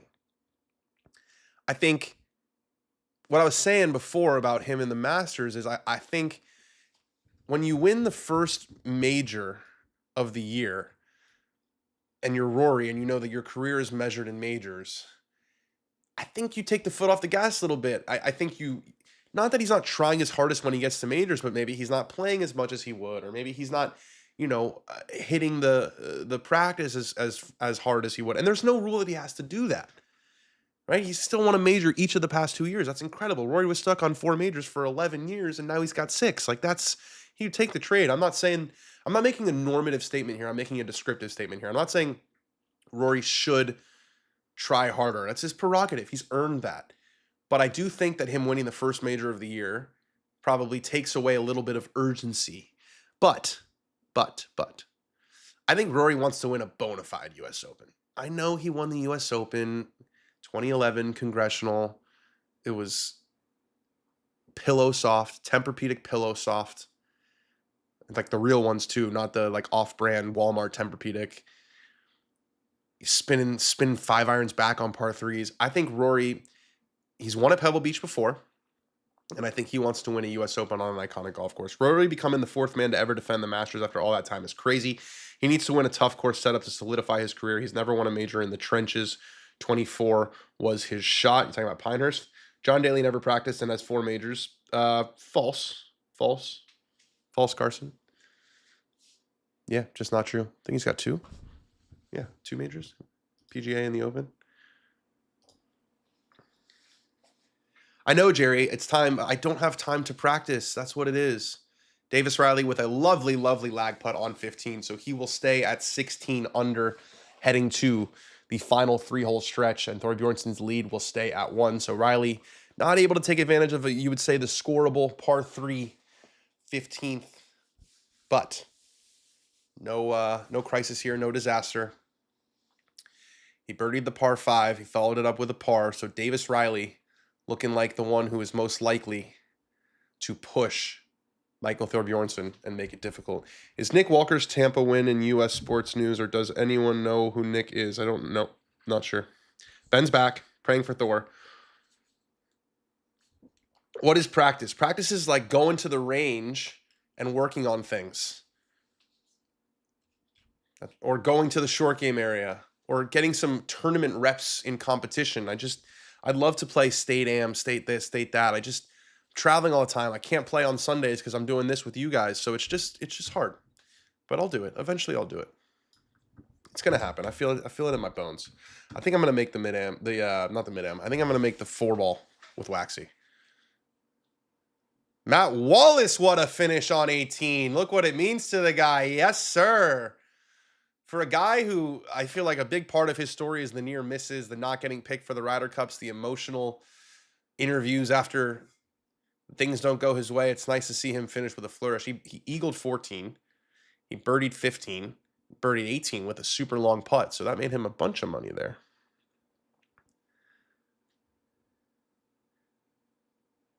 Did Dan see Ricky? That was a great shot. I did see it. He's 6 shots back, unfortunately. Every round I play is practice for the most part. Okay, I hear your point. Rasmus Højgaard for birdie. Can he get to within a shot of the lead? He will have seen how this breaks. That's got to break a little bit more. Go, go, go. Can't stop there. Oh, it does stop there.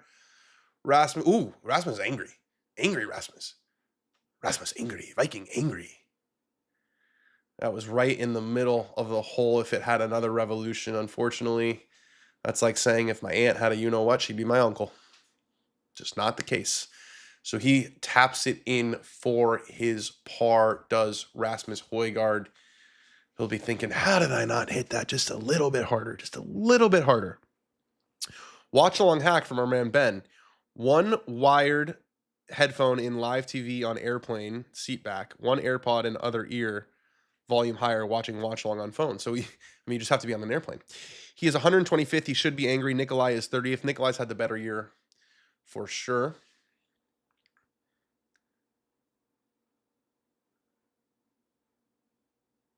They're showing a lot of Chris Ventura. I guess he is playing with Xander and Thor. It's a good looking shot, but that just stays. There's no run out at all on this golf course. We're going to get rid of the tour cast here. Well, first, we're going to see. So he has 189. Xander has 187. So Xander got him by 2 yards yet again. I'd say he's about 2 yards longer. It was the same thing on the last hole. Did you see the Nordic golfers started a Viking YouTube channel? I saw they're having a Viking competition. That's pretty cool. Denmark versus Norway. I don't know. Sweden didn't get the look, unfortunately. Here's Thorbjornsen from 189. He backs off. I don't know if the wind changed. I don't know if there's a little bit of noise, distraction in the crowd. But Jakovac steps in. They're looking at the wind, I think. The wind is definitely whipping. And he's on the 71st hole trying to win his first PGA Tour event is Michael Thorbjornsen, a kid we've had our eyes on for a very, very long time. Same grips as me, the black and white, what are they called? MC Golf Pride, New Decade, that's what they're called. Middle of the green here, Thor. Make them catch you. Make them catch you. Playing kind of a sling and draw, riding the wind. Good shot. Good shot. Now look at the wind. I mean, that flag stick's leaning over. Like one of those you guys, the car wash, who's the inflatable guys. Michael Brennan for birdie on 15. He's hit everything with a ton of pace. This one runs out on the low side. So Michael Brennan will tap in for his par as the final group will head to the 16th hole. None of them able to take advantage with just a wedge in their hands. Now here's Xander Schauffele. Wind is off the right. Can he get it back there and maybe hit a cutter into the wind? Thor rode the wind. Xander's riding the wind as well. This has got a lot of turn, though. This has got a lot of turn. Yeah, he pulled it into the bunker, did Xander. pulled it into the bunker. He got some right to left spin on it, and the wind just absolutely hijacked it. And Xander Schauffele, his chances are a little bit on life support right now. I am using YouTube TV to watch. That is correct. I mean, I'm a 3 handicap, pretty decent golfer, but I can't wrap my head around hitting a 7-iron 205. Well, they're +9s or +10s. So, did you see the Nordic? Let's tell the folks that we're live. That sounds like a fun thing to do.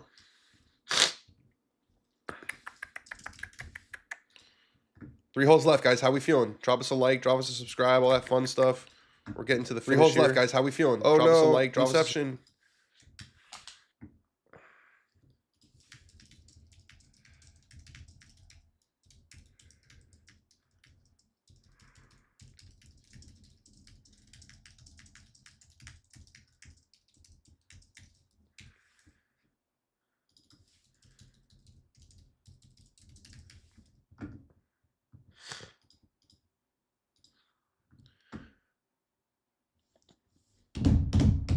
What do you guys think you have to be in order to say that you're a good golfer?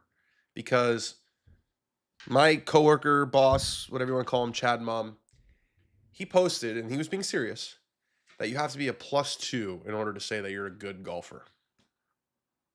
Which feels like a shot, because I'm going to show you something right now. I don't know if this is going to come in like flipped around, but... Can you guys see that? I don't think you can. Can you see it? 1 point. I'm +1.8. So I'm not a good golfer, according to my boss. I think we got to talk about that on the show. Alex, I think we gotta pull up Chad's tweet, and then we have to. I just had a good idea.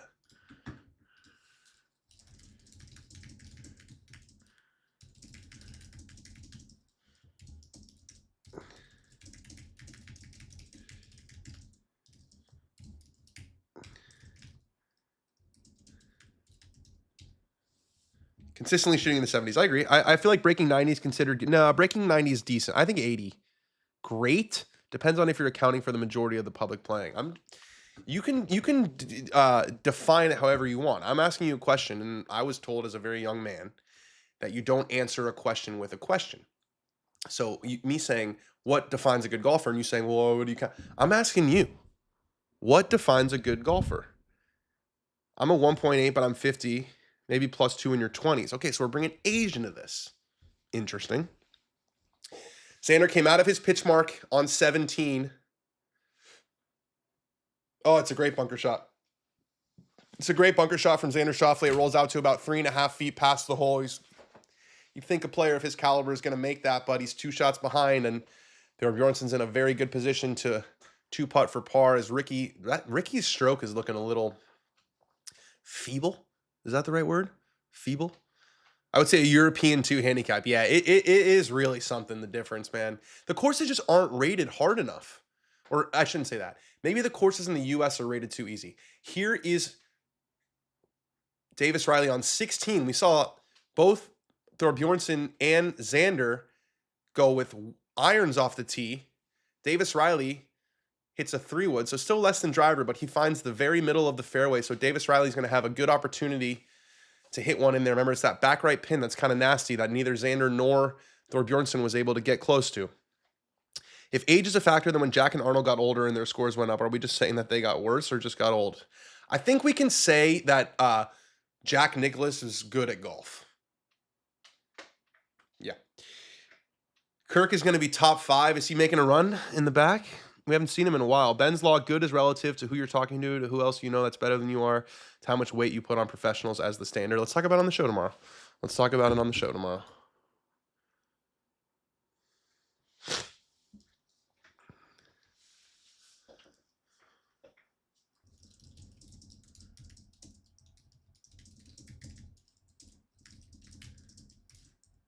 Keep it in the 70s for courses you regularly play, and I feel like if you can keep it in the 80s playing different courses, game travels. Okay, I'm loving it. This is generating some conversation. That's what we want to do. Chris Ventura gives it a whack up that hill on 17. It is good speed, but does not get to the hole, quite get to the hole. That'll be not quite a tap-in, but a pretty straightforward par effort for Chris Ventura. Now all the attention shifts to the young man chasing his first PGA Tour title. It is Michael Thorbjornsen. Thorbjornsen has 36 feet. He's done a very, very good job on these last couple holes of hitting greens, making people chase him, playing smart golf with the lead, very similar to what we saw from Jackson Koiven last week. When do they announce the winner? That's not really how it goes. I think it's if you shoot in the 70s. I think it's 5 or below. 5 index. Yeah. Thorbjornsen for birdie up the hill. Let's see how his speed is. Pretty good. I'm sure he wouldn't have liked that to roll the extra kind of 8 inches past the hole. I'm not sure I'd call that an ass clencher, but it's certainly not a tap in. So Thorbjornsen has about 2.5 feet left to clean up. He's going to move his ball because it is in the way of his playing partner, Xander Schauffele. Look, it's not going to be a walk in the park to close out your first PGA Tour event. You're going to have to make a bunch of these putts that would make lesser men shiver. But you know what? This guy's won at every level. He's PGA Tour U winner. I expect this to go into the back of the hole. Hit it with confidence. Hit it with confidence. That's my plea to the young man out of Stanford. Stanford, by the way. Stanford. Guy went to Stanford. Pretty good school.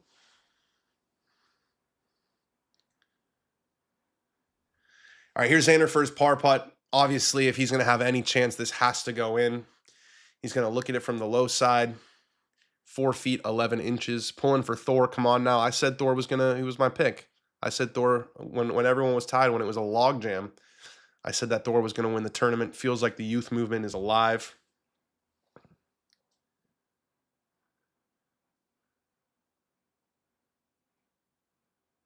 Played some significant break, and he pours it right in the middle. It was a good par putt. Good up and down there for Xander.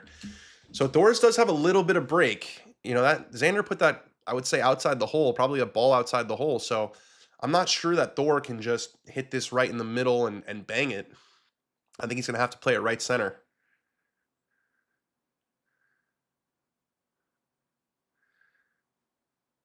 Rasmus is 2 back. It looks like he has also found the fairway. So this is really realistically down to either Rasmus, Xander's still alive, Davis Riley, and Michael Thorbjornsen. Here's the thing in golf. I hate guys who are good at golf but complain like they should be shooting in the 60s. Well, you might not like me very much. Makes them look worse as players and people. Ooh, can you show your screen? No, can't do that. Can't do that, unfortunately. Here's Højgaard from 181. That is cutting, and it continues to cut. It's on a better line than we've seen. Yeah, it was on a really good line, but just didn't quite get it all the way back there, did Rasmus Højgaard. I don't know if that wasn't the correct strike or it didn't come out the way he wanted, because I think that was directionally pretty much a perfect shot. Here is Thorbjornsen now for his par. He's taking his time. He's reading it from halfway. Let's get that reverse worm cam again. What do you say? Let's get that reverse worm cam. Yeah, there it is. Right center with pace. You got this, kid. Yeah, right in the heart. Right in the heart for Michael Thorbjornsen. Playing some phenomenal golf down the stretch with all the pressure. He steps to the 18th with a one-shot lead over Davis Riley. Now, speaking of Davis Riley, this is the best part of the tournament when all the golf shots are happening. Can Davis Riley get it to that back right quadrant? We have seen so many guys miss it left. We've seen so many guys miss it short. Can Davis Riley throw one in there? It's on a good aggressive line. Does it get back there from Davis Riley? Not even remotely close. Not even remotely close. That came up 20 yards short from Davis Riley. A club and a half. I mean, that was a good opportunity, and he has not taken advantage of it in the slightest. Wow, that was surprising. How far was that approach for Davis Riley? 158. And he hit it 138. So we're talking a very, very, very significant under club there. When I say worse as people, it just shows to me that you feel you're owed a better score than you actually shoot. Not a good look. I don't do that. That's what Scott always says. If you feel like, if you come off the course feeling like you should have shot lower than you shot, You either made strategic and mental mistakes or you're not quite as good as you think you are, and it's probably a little bit of both. And I think it's usually a little bit of both. Thoughts on Rory opening his mouth about Bryson? I think this is such poor taste to say you dislike your competitor on national TV. It's not something I would do. Not something I would do. Not something Scotty would do, but Rory's his own man, and I appreciate his candor. I think it makes the golf landscape a richer place. Huge tee shot here for Michael Thorbjornsen. He steps to the 18th quickly and with confidence. Does he play that draw? He does, and it's good. He picks up the tee very, very quickly, 183 ball speed. This man is closing out the tournament like a stud. That's a bomb down the middle for Michael Thorbjornsen on the 18th hole. Got the chain out. He's got a little bit of swagger going right now. He's played amazing. He's played absolutely amazing. What are your thoughts on Scotty with so many runner-ups? I think it's a statistical anomaly. I don't think it's the beginning of the end of Scotty. I think he's been a consistent presence on the first page of leaderboards, and I think golf is a tough game. He's lost in the playoff twice, maybe 3 times. Is Thorbjornsen sure win? Absolutely not sure yet. Xander also with a bomb down the middle. 188 ball speed. He is. Remember when Bryson got to 190 ball speed and it was like, I'm going to lift the 10,000 weights and drink 8 protein shakes and eat 30 egg whites per day and look like the Michelin man, and I'm going to get it to 190 ball speed. Xander does it just being Xander. Kind of impressive how long he is. Needed Riley. It's not over yet. It's not over yet. Dan, even if your boss doesn't think you're a good golfer, he has to recognize you are number 1 in the world at identifying swings through silhouettes. So I actually want to find someone that can beat me at this. There definitely are people. Yeah. I want to do I think it would be fun to do like a Stump the Schwab type of situation. I think it would be fun. It would be fun. I don't think it would be fun. I know that it would be fun.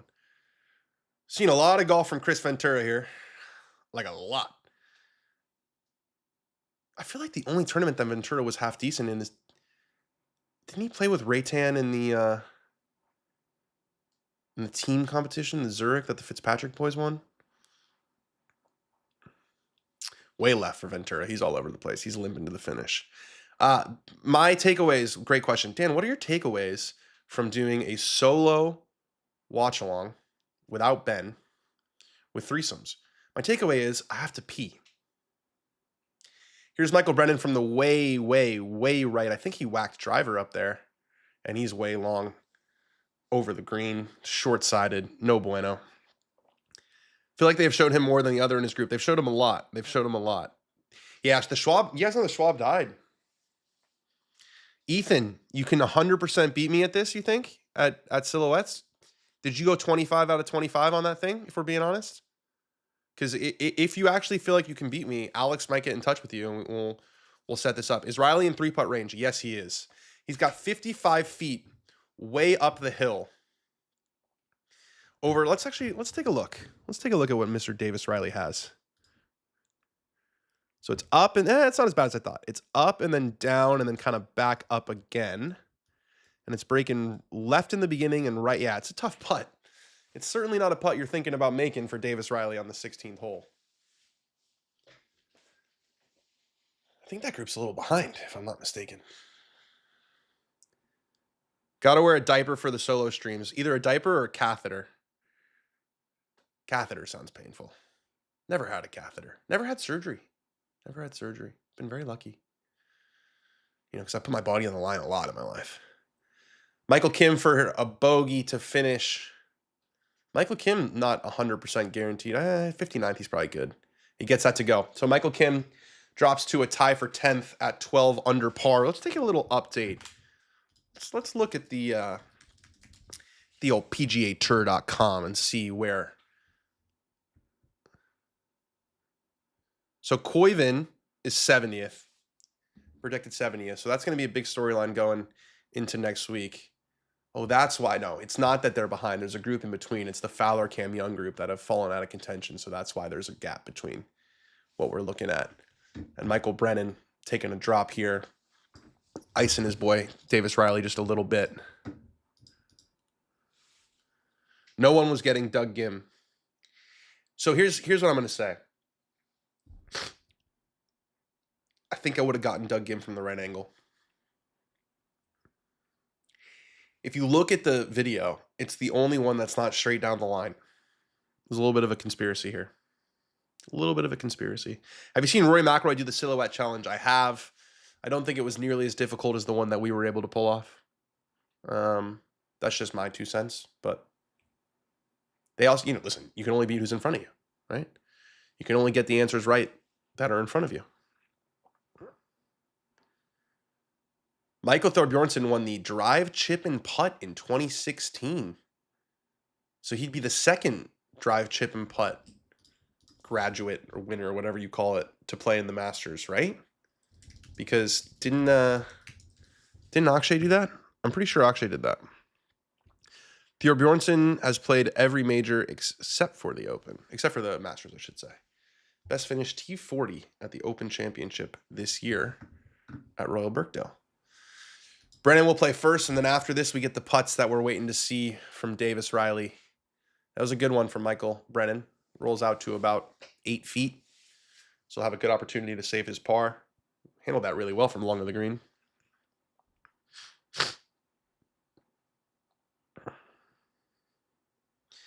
Here we go. Davis Riley has to two-putt this, especially with Michael Thorbjornsen in the fairway. He's got to two-putt this in order to have a chance. We're finally going to see it. Remember, we know this putt from the Tourcast that we're looking at. I'm going to get rid of the Tourcast now because I don't want to be spoiled. We know this putt is uphill, breaking left, then it goes downhill, and then it goes back up the hill, breaking right. So a double breaker, some mounds to deal with. It is certainly not a cakewalk of a two-putt, but that's what he's got to be thinking. A two-putt right here. Give yourself an opportunity to do something special on 18. Davis Riley. Nice artsy view here with the branch in between. Goes down and now comes back up and moves right. It's a lovely putt. Very, very well done from Davis Riley from 55 feet. What's the rule that Scott Fawcett says? If it's inside 10% of the length of the putt, it's a good putt. So 55 feet to, what is that, 1.5 feet is a phenomenal putt for Davis Riley. So unless Thorbjornsen makes a birdie here, Riley's going to have 2 opportunities to catch him on 17 and on 18. He's not going to waste any time. He's going to brush this one in, and he's done exactly that. Davis Riley makes a par. He had a good opportunity, I thought, from 158 yards to set himself up for a potential birdie. And Davis Riley, don't be thinking about protecting the points here. Do not be thinking about protecting the points here. He's projected 86, which would still not make the playoffs. Don't be thinking about protecting the points here. I feel like no one is close enough to challenge Thorb. The guy's 1 shot behind. That's not close enough. Hideki should have won this thing first in strokes gained tee to green, 60th in strokes gained putting. Yeah, not good. Not good. Now, Rasmus is not dead yet. Rasmus is absolutely not dead yet. He's got 30 feet up the hill. I think this is missed the first part of the putt that moves left, so it's just uphill, left to right. A phenomenal worm cam here. The worm cam work has been very good. Break. Oh, it's another good putt. It's another really, really good putt. He is a frustrated Dane. A frustrated man from Denmark we have with Rasmus Højgaard. Let's move ahead to the 18th. Here's Chris Ventura again. What's going on, Chris? Nice to see you. Nice to see you. Seen a lot of you, but it's still good to see you. He's going to go first. Cool 18th hole. It looks very old school with that kind of straight line of a hazard that guards the front right part of the green. If I'm Thorbjornsen here, I'm hitting this well left of the green. I'm not taking any risks here, and I'm making them come catch me. We've seen this course hold up pretty damn well, especially on this back 9. And that pin is probably only about 5 paces off the right. So, Patrick Cantlay hit it right, auto bogey. Michael Kim hit it right, auto bogey. Can Xander stuff one and maybe give himself a chance if something weird happens with Thorbjornsen? Thor's actually went further despite being lower ball speed because it was a draw, kind of a hard, slower spin draw versus Xander's cut, which spun a little bit more. No tracer here from Xander. He's looking after it. It's certainly not, it's on the right side of the flag and a little bit short, probably 18 feet, 16 feet, something like that for Xander Schauffele coming up the hill. And now is the shot we've all been waiting for. Michael Thorbjornsen on the 18th hole. There is so much green to the left side of that flagstick. You got X's on the right. X's on the right. Just hit that thing in the middle of the green. Hit that thing in the middle of the green. Sorry if you saw it already. Best event of 2026. The Fitzpatrick brothers was pretty special. I think with all of the context and the brothers and the up and down on 18, that's the first one that jumps out. I know it's crazy to say, but all right, Michael Thorbjornsen here on 18. He's got 169. It's holding its line really nicely. Looks like it's right at the center of the green. So sensible. Michael Thorbjornsen has closed this tournament beautifully. Has not put himself in trouble off the tee at all. Has not put himself in trouble with his approach shots. He's played safely to the fat side of the green. He's 6 under par, nary a bogey on the round. This is how you get it done. This is how you play with the lead. It's the second week in a row. Jackson Coyven, same thing last week. Just ruthless. Don't do anything stupid. Fairways and greens. It's the name of the game. High percentage golf when you have the lead. I met my future ex-wife at the golf course. I like the term future ex-wife. I used to say it a lot. My wife doesn't like it as much. But whenever I would go on dates back in the day, long ago when I was a single man, I would say, I think I met my future ex-wife. Chunk driver on 18. It still went in the fairway. It still went in the fairway. Let's not forget. It still went in the fairway for Jackson Coyven. So we've got Davis Riley. I don't know why they still have him. Yeah, there he is. It just updated. Okay, so Davis Riley, 16 under, one shot back of Michael Thorbjornsen. He's going to step to the 17th hole now. Straight away, long par 4. Nothing really, nothing fancy about this hole, as you can see up here. Just send it right between those two bunkers. Probably can carry that first one on the right. Left one's probably in play, I would think. Let's see if he can make it happen once we get past this Nissan Pathfinder advertisement. Thorpe turns 25 in September, just in time for the Mid-Am. Good one. I never won the PGA Tour. I never won. What, you want me to be a professional forever? Did you hear Trevor say 30 feet left for Thorbjornsen's shot before he hit it? I did not, because I'm watching on mute. As you guys know, you don't see anything in my ears. I'm doing that mute thing where I stream. But yeah, that's exactly what we were looking at. I mean, that's exactly where Thorbjornsen should have aimed. It's exactly where he did aim. He had a beautiful shot in there, 25 feet. So take that. Take that, Trevor. Hit it. I'll hit it 5 feet inside what you say.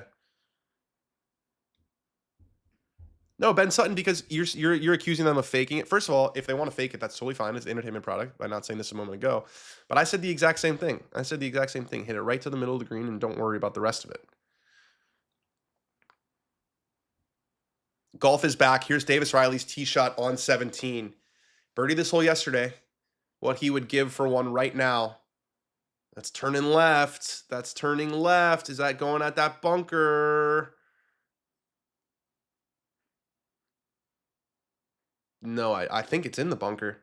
Certainly what the camera's making it look like. I don't know if you guys can see. Let's take a look. It definitely overdrew.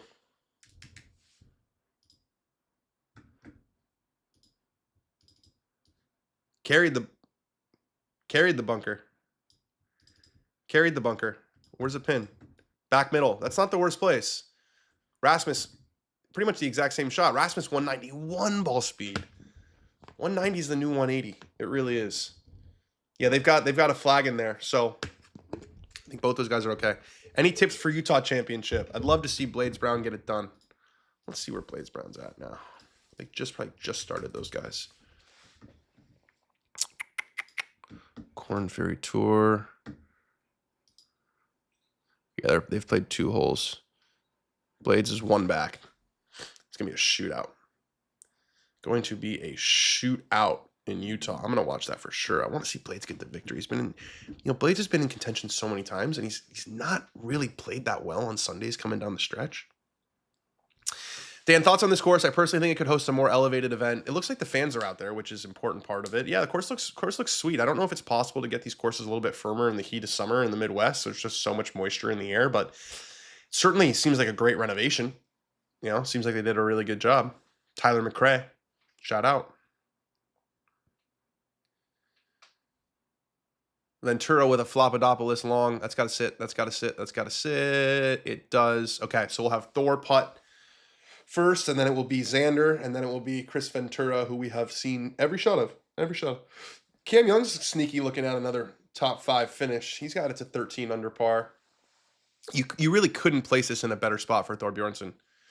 I mean, with all the pressure, I feel like he hasn't hit anything on the short side. He hasn't missed a green. He hasn't missed anything that's not on the fat side of the green. He's played fantastic. There's about 30 courses in Michigan better than this, says Ethan W. Renovation is quite good, though. Yeah, but you got to think about, like, fans and ability to host a tournament, to have the sort of infrastructure. It sure seems like this place has that. It's a bummer. It's a bummer. Anytime a tournament goes away, it's a bummer. We like to watch guys hitting shots. Thor is going to putt right now. He's got this aimed about a foot outside the right.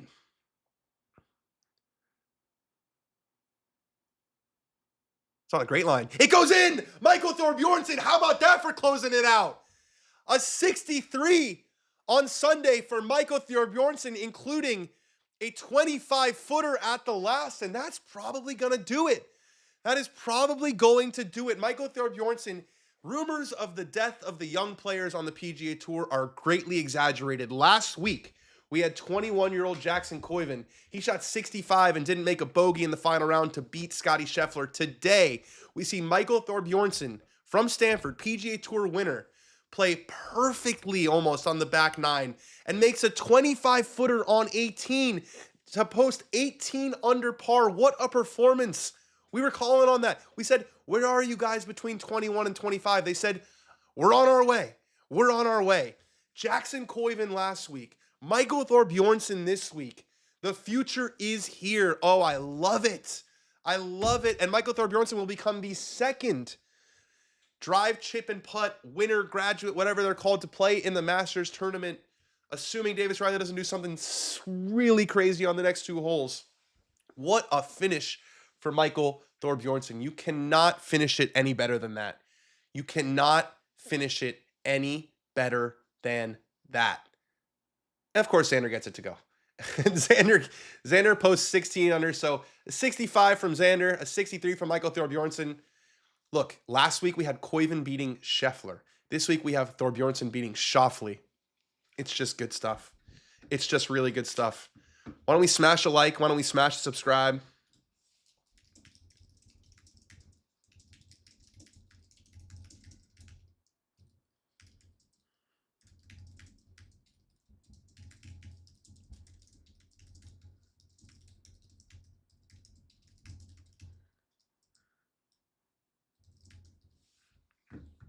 Beating X isn't that uncommon these days. I understand that, but I'm like, to do it, he was also playing with him. You know, this wasn't the situation last week where Scotty was out there in front of him and posting a score. Like, he stared down Xander Schauffele all day, and he got the victory. It looks like he got the victory. We don't have super chats yet. I appreciate it. Watamalik. Maybe in the future. We're not quite there yet, but soon, hopefully.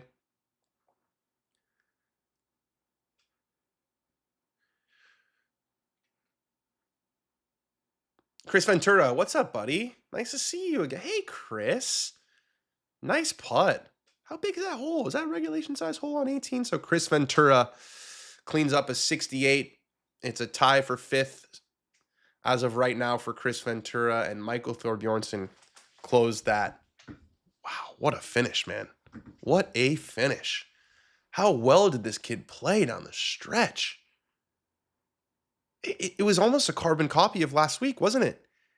It was almost a carbon copy on last week. They both make their putts on 18. Now, granted, Koiven's was for par, Thor's was for birdie, but both had multiple-time major champions in their rearview mirror, and both, you know, it wasn't scrappy at all, it felt like, from either of them. It was just so professional. So professional. All right, Davis Riley does have a good lie. Davis Riley does have a good lie on 17. He's got 190. Might be a bit of a jumper, and that pin's in the back. So it's not by any means out of the question for him to get this close. He does have to birdie each of the last 2.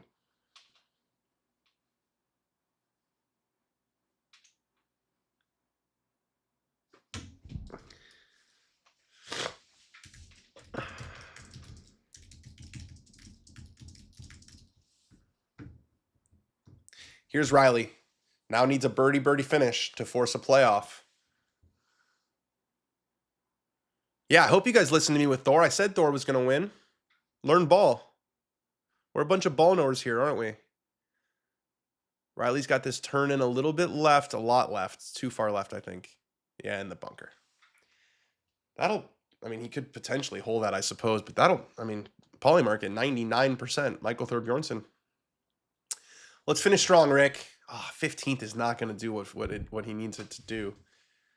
He's got 194, and he's hit it much lower than the rest of them. Is he getting aggressive with this one? Nah, it looks like it's... Oh, what a shot from Rick. What a shot from Ricky Fowler. Just a dart in there on 18. That was a tour finish there for Ricky Fowler. So Ricky, with a birdie, would move up to... Let's take a look here. Ricky would move up to tie for 9th. Yeah, it's a big difference. Big difference. Ricky would go from tie for 15th to tie for 9th. He'd also finish even par. You don't want to shoot over par in the final round. Thorbjornsen, baby. Closed it out. Closed it out. Hell of a shot from Ricky and hell of an advertisement from Fisher Investments. I got to pee really bad, but you know what? The end is in sight. The end is in sight. I'm going to say this. If Riley doesn't get this up and down, I might end the stream early. Because I'm holding on for dear life here. Probably too much coffee. Probably too much of this big water. Ricky is quietly high in FedEx Cup points. Yeah, he is. He's had a lot of very solid finishes. Let's go through his finishes. So Ricky Fowler, coming into this week, was 32nd in the FedEx. He's projected to move kind of into the mid-20s.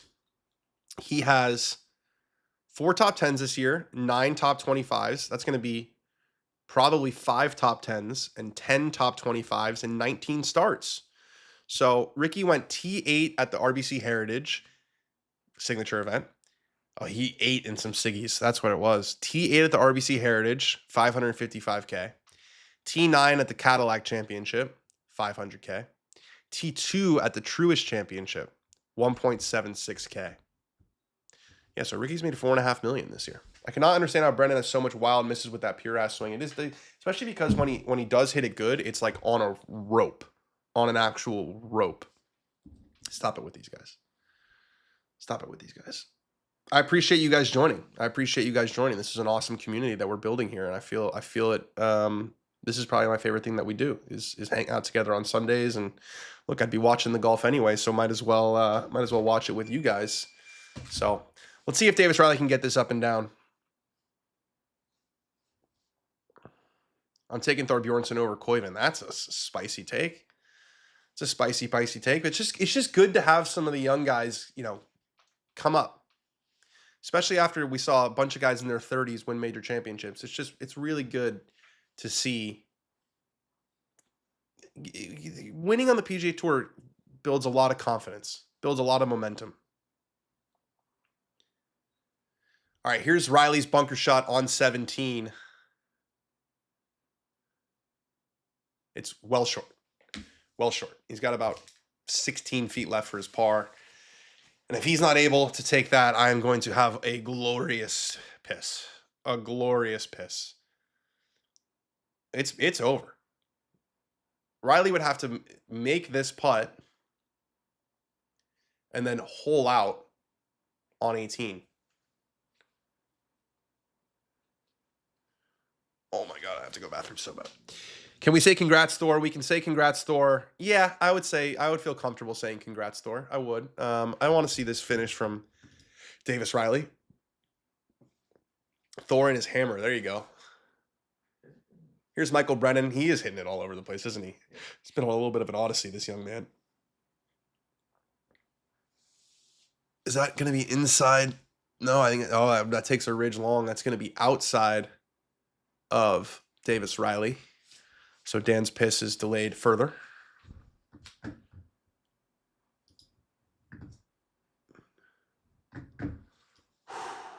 Man, it's like getting to be sharp now. You know what I mean? WTF was the Cam Davis playoff hole I saw earlier from. Didn't he win this tournament a couple years ago? I want to say 2020. Let's see. Cam Davis won the Rocket Don't Say Mortgage Classic in 2021. In a 5-hole playoff. He beat Troy Merritt and Joaquin Niemann. Here's Cam Young trying to preserve a top 5 finish from long of the green on 18. Or left, I should say. Kind of a scary shot because you don't have much room past it. This is a guy who will take next week off, even though he won this tournament last year. Oh, no, he's playing. He's playing. Sorry, he's defending his title. Someone said in the chat that there were only 2 guys in the top 20 in the field next week, and I think it's Cam Young and Ben Griffin. Cam Young's going to have about 11 feet left for his par. I've been saying last year Thor is the next big star. He is a true athlete playing golf. I'm smiling today. He is definitely an athlete. Rasmus Nørgaard Peterson for Rookie of the Year. Does Koiven take it if he makes the playoff? Has Rasmus been that good? Rasmus Højgaard, speaking of Rasmus's, pretty good lag putt there. I don't think Rasmus is. The rookies haven't been all that great. Rasmus Nørgaard Peterson is 90th in the FedEx. That's our Rookie of the Year. 2 top 10 finishes. Did finish top 10 in the Open, but let's see who's PGA Tour Rookies 2026. Let's see who's Ben James. Oh, what about Alex Fitzpatrick? Probably Alex Fitzpatrick. Christopher Raytan won a big tournament. It's definitely not Rasmus Nørgaard Peterson. It's either Alex Fitzpatrick or Christopher Raytan, I would say. Pee in your cup under the desk cannot do that. I don't know why I was on Golf Channel after I came on around at Porsche Farms an hour or so. I was like, what the? I don't think the course is great, but it's had overhyped. Is it receiving a lot of hype? Is it really overhyped? I feel like it's appropriately hyped. Chris Kirk. Haven't seen his name in quite a while. We saw a lot of Chris Ventura, not so much of Chris Kirk. For birdie for Chris Kirk. He's in a tie for 9th.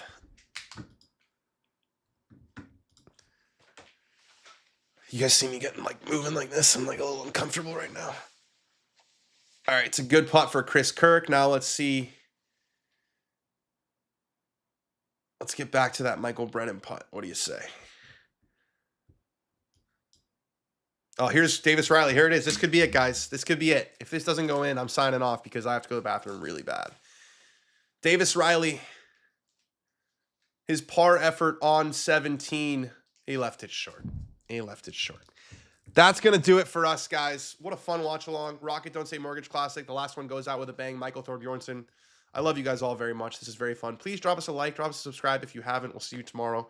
1 p.m. Eastern, 10 a.m. Pacific. We'll be back on the show. See you guys soon.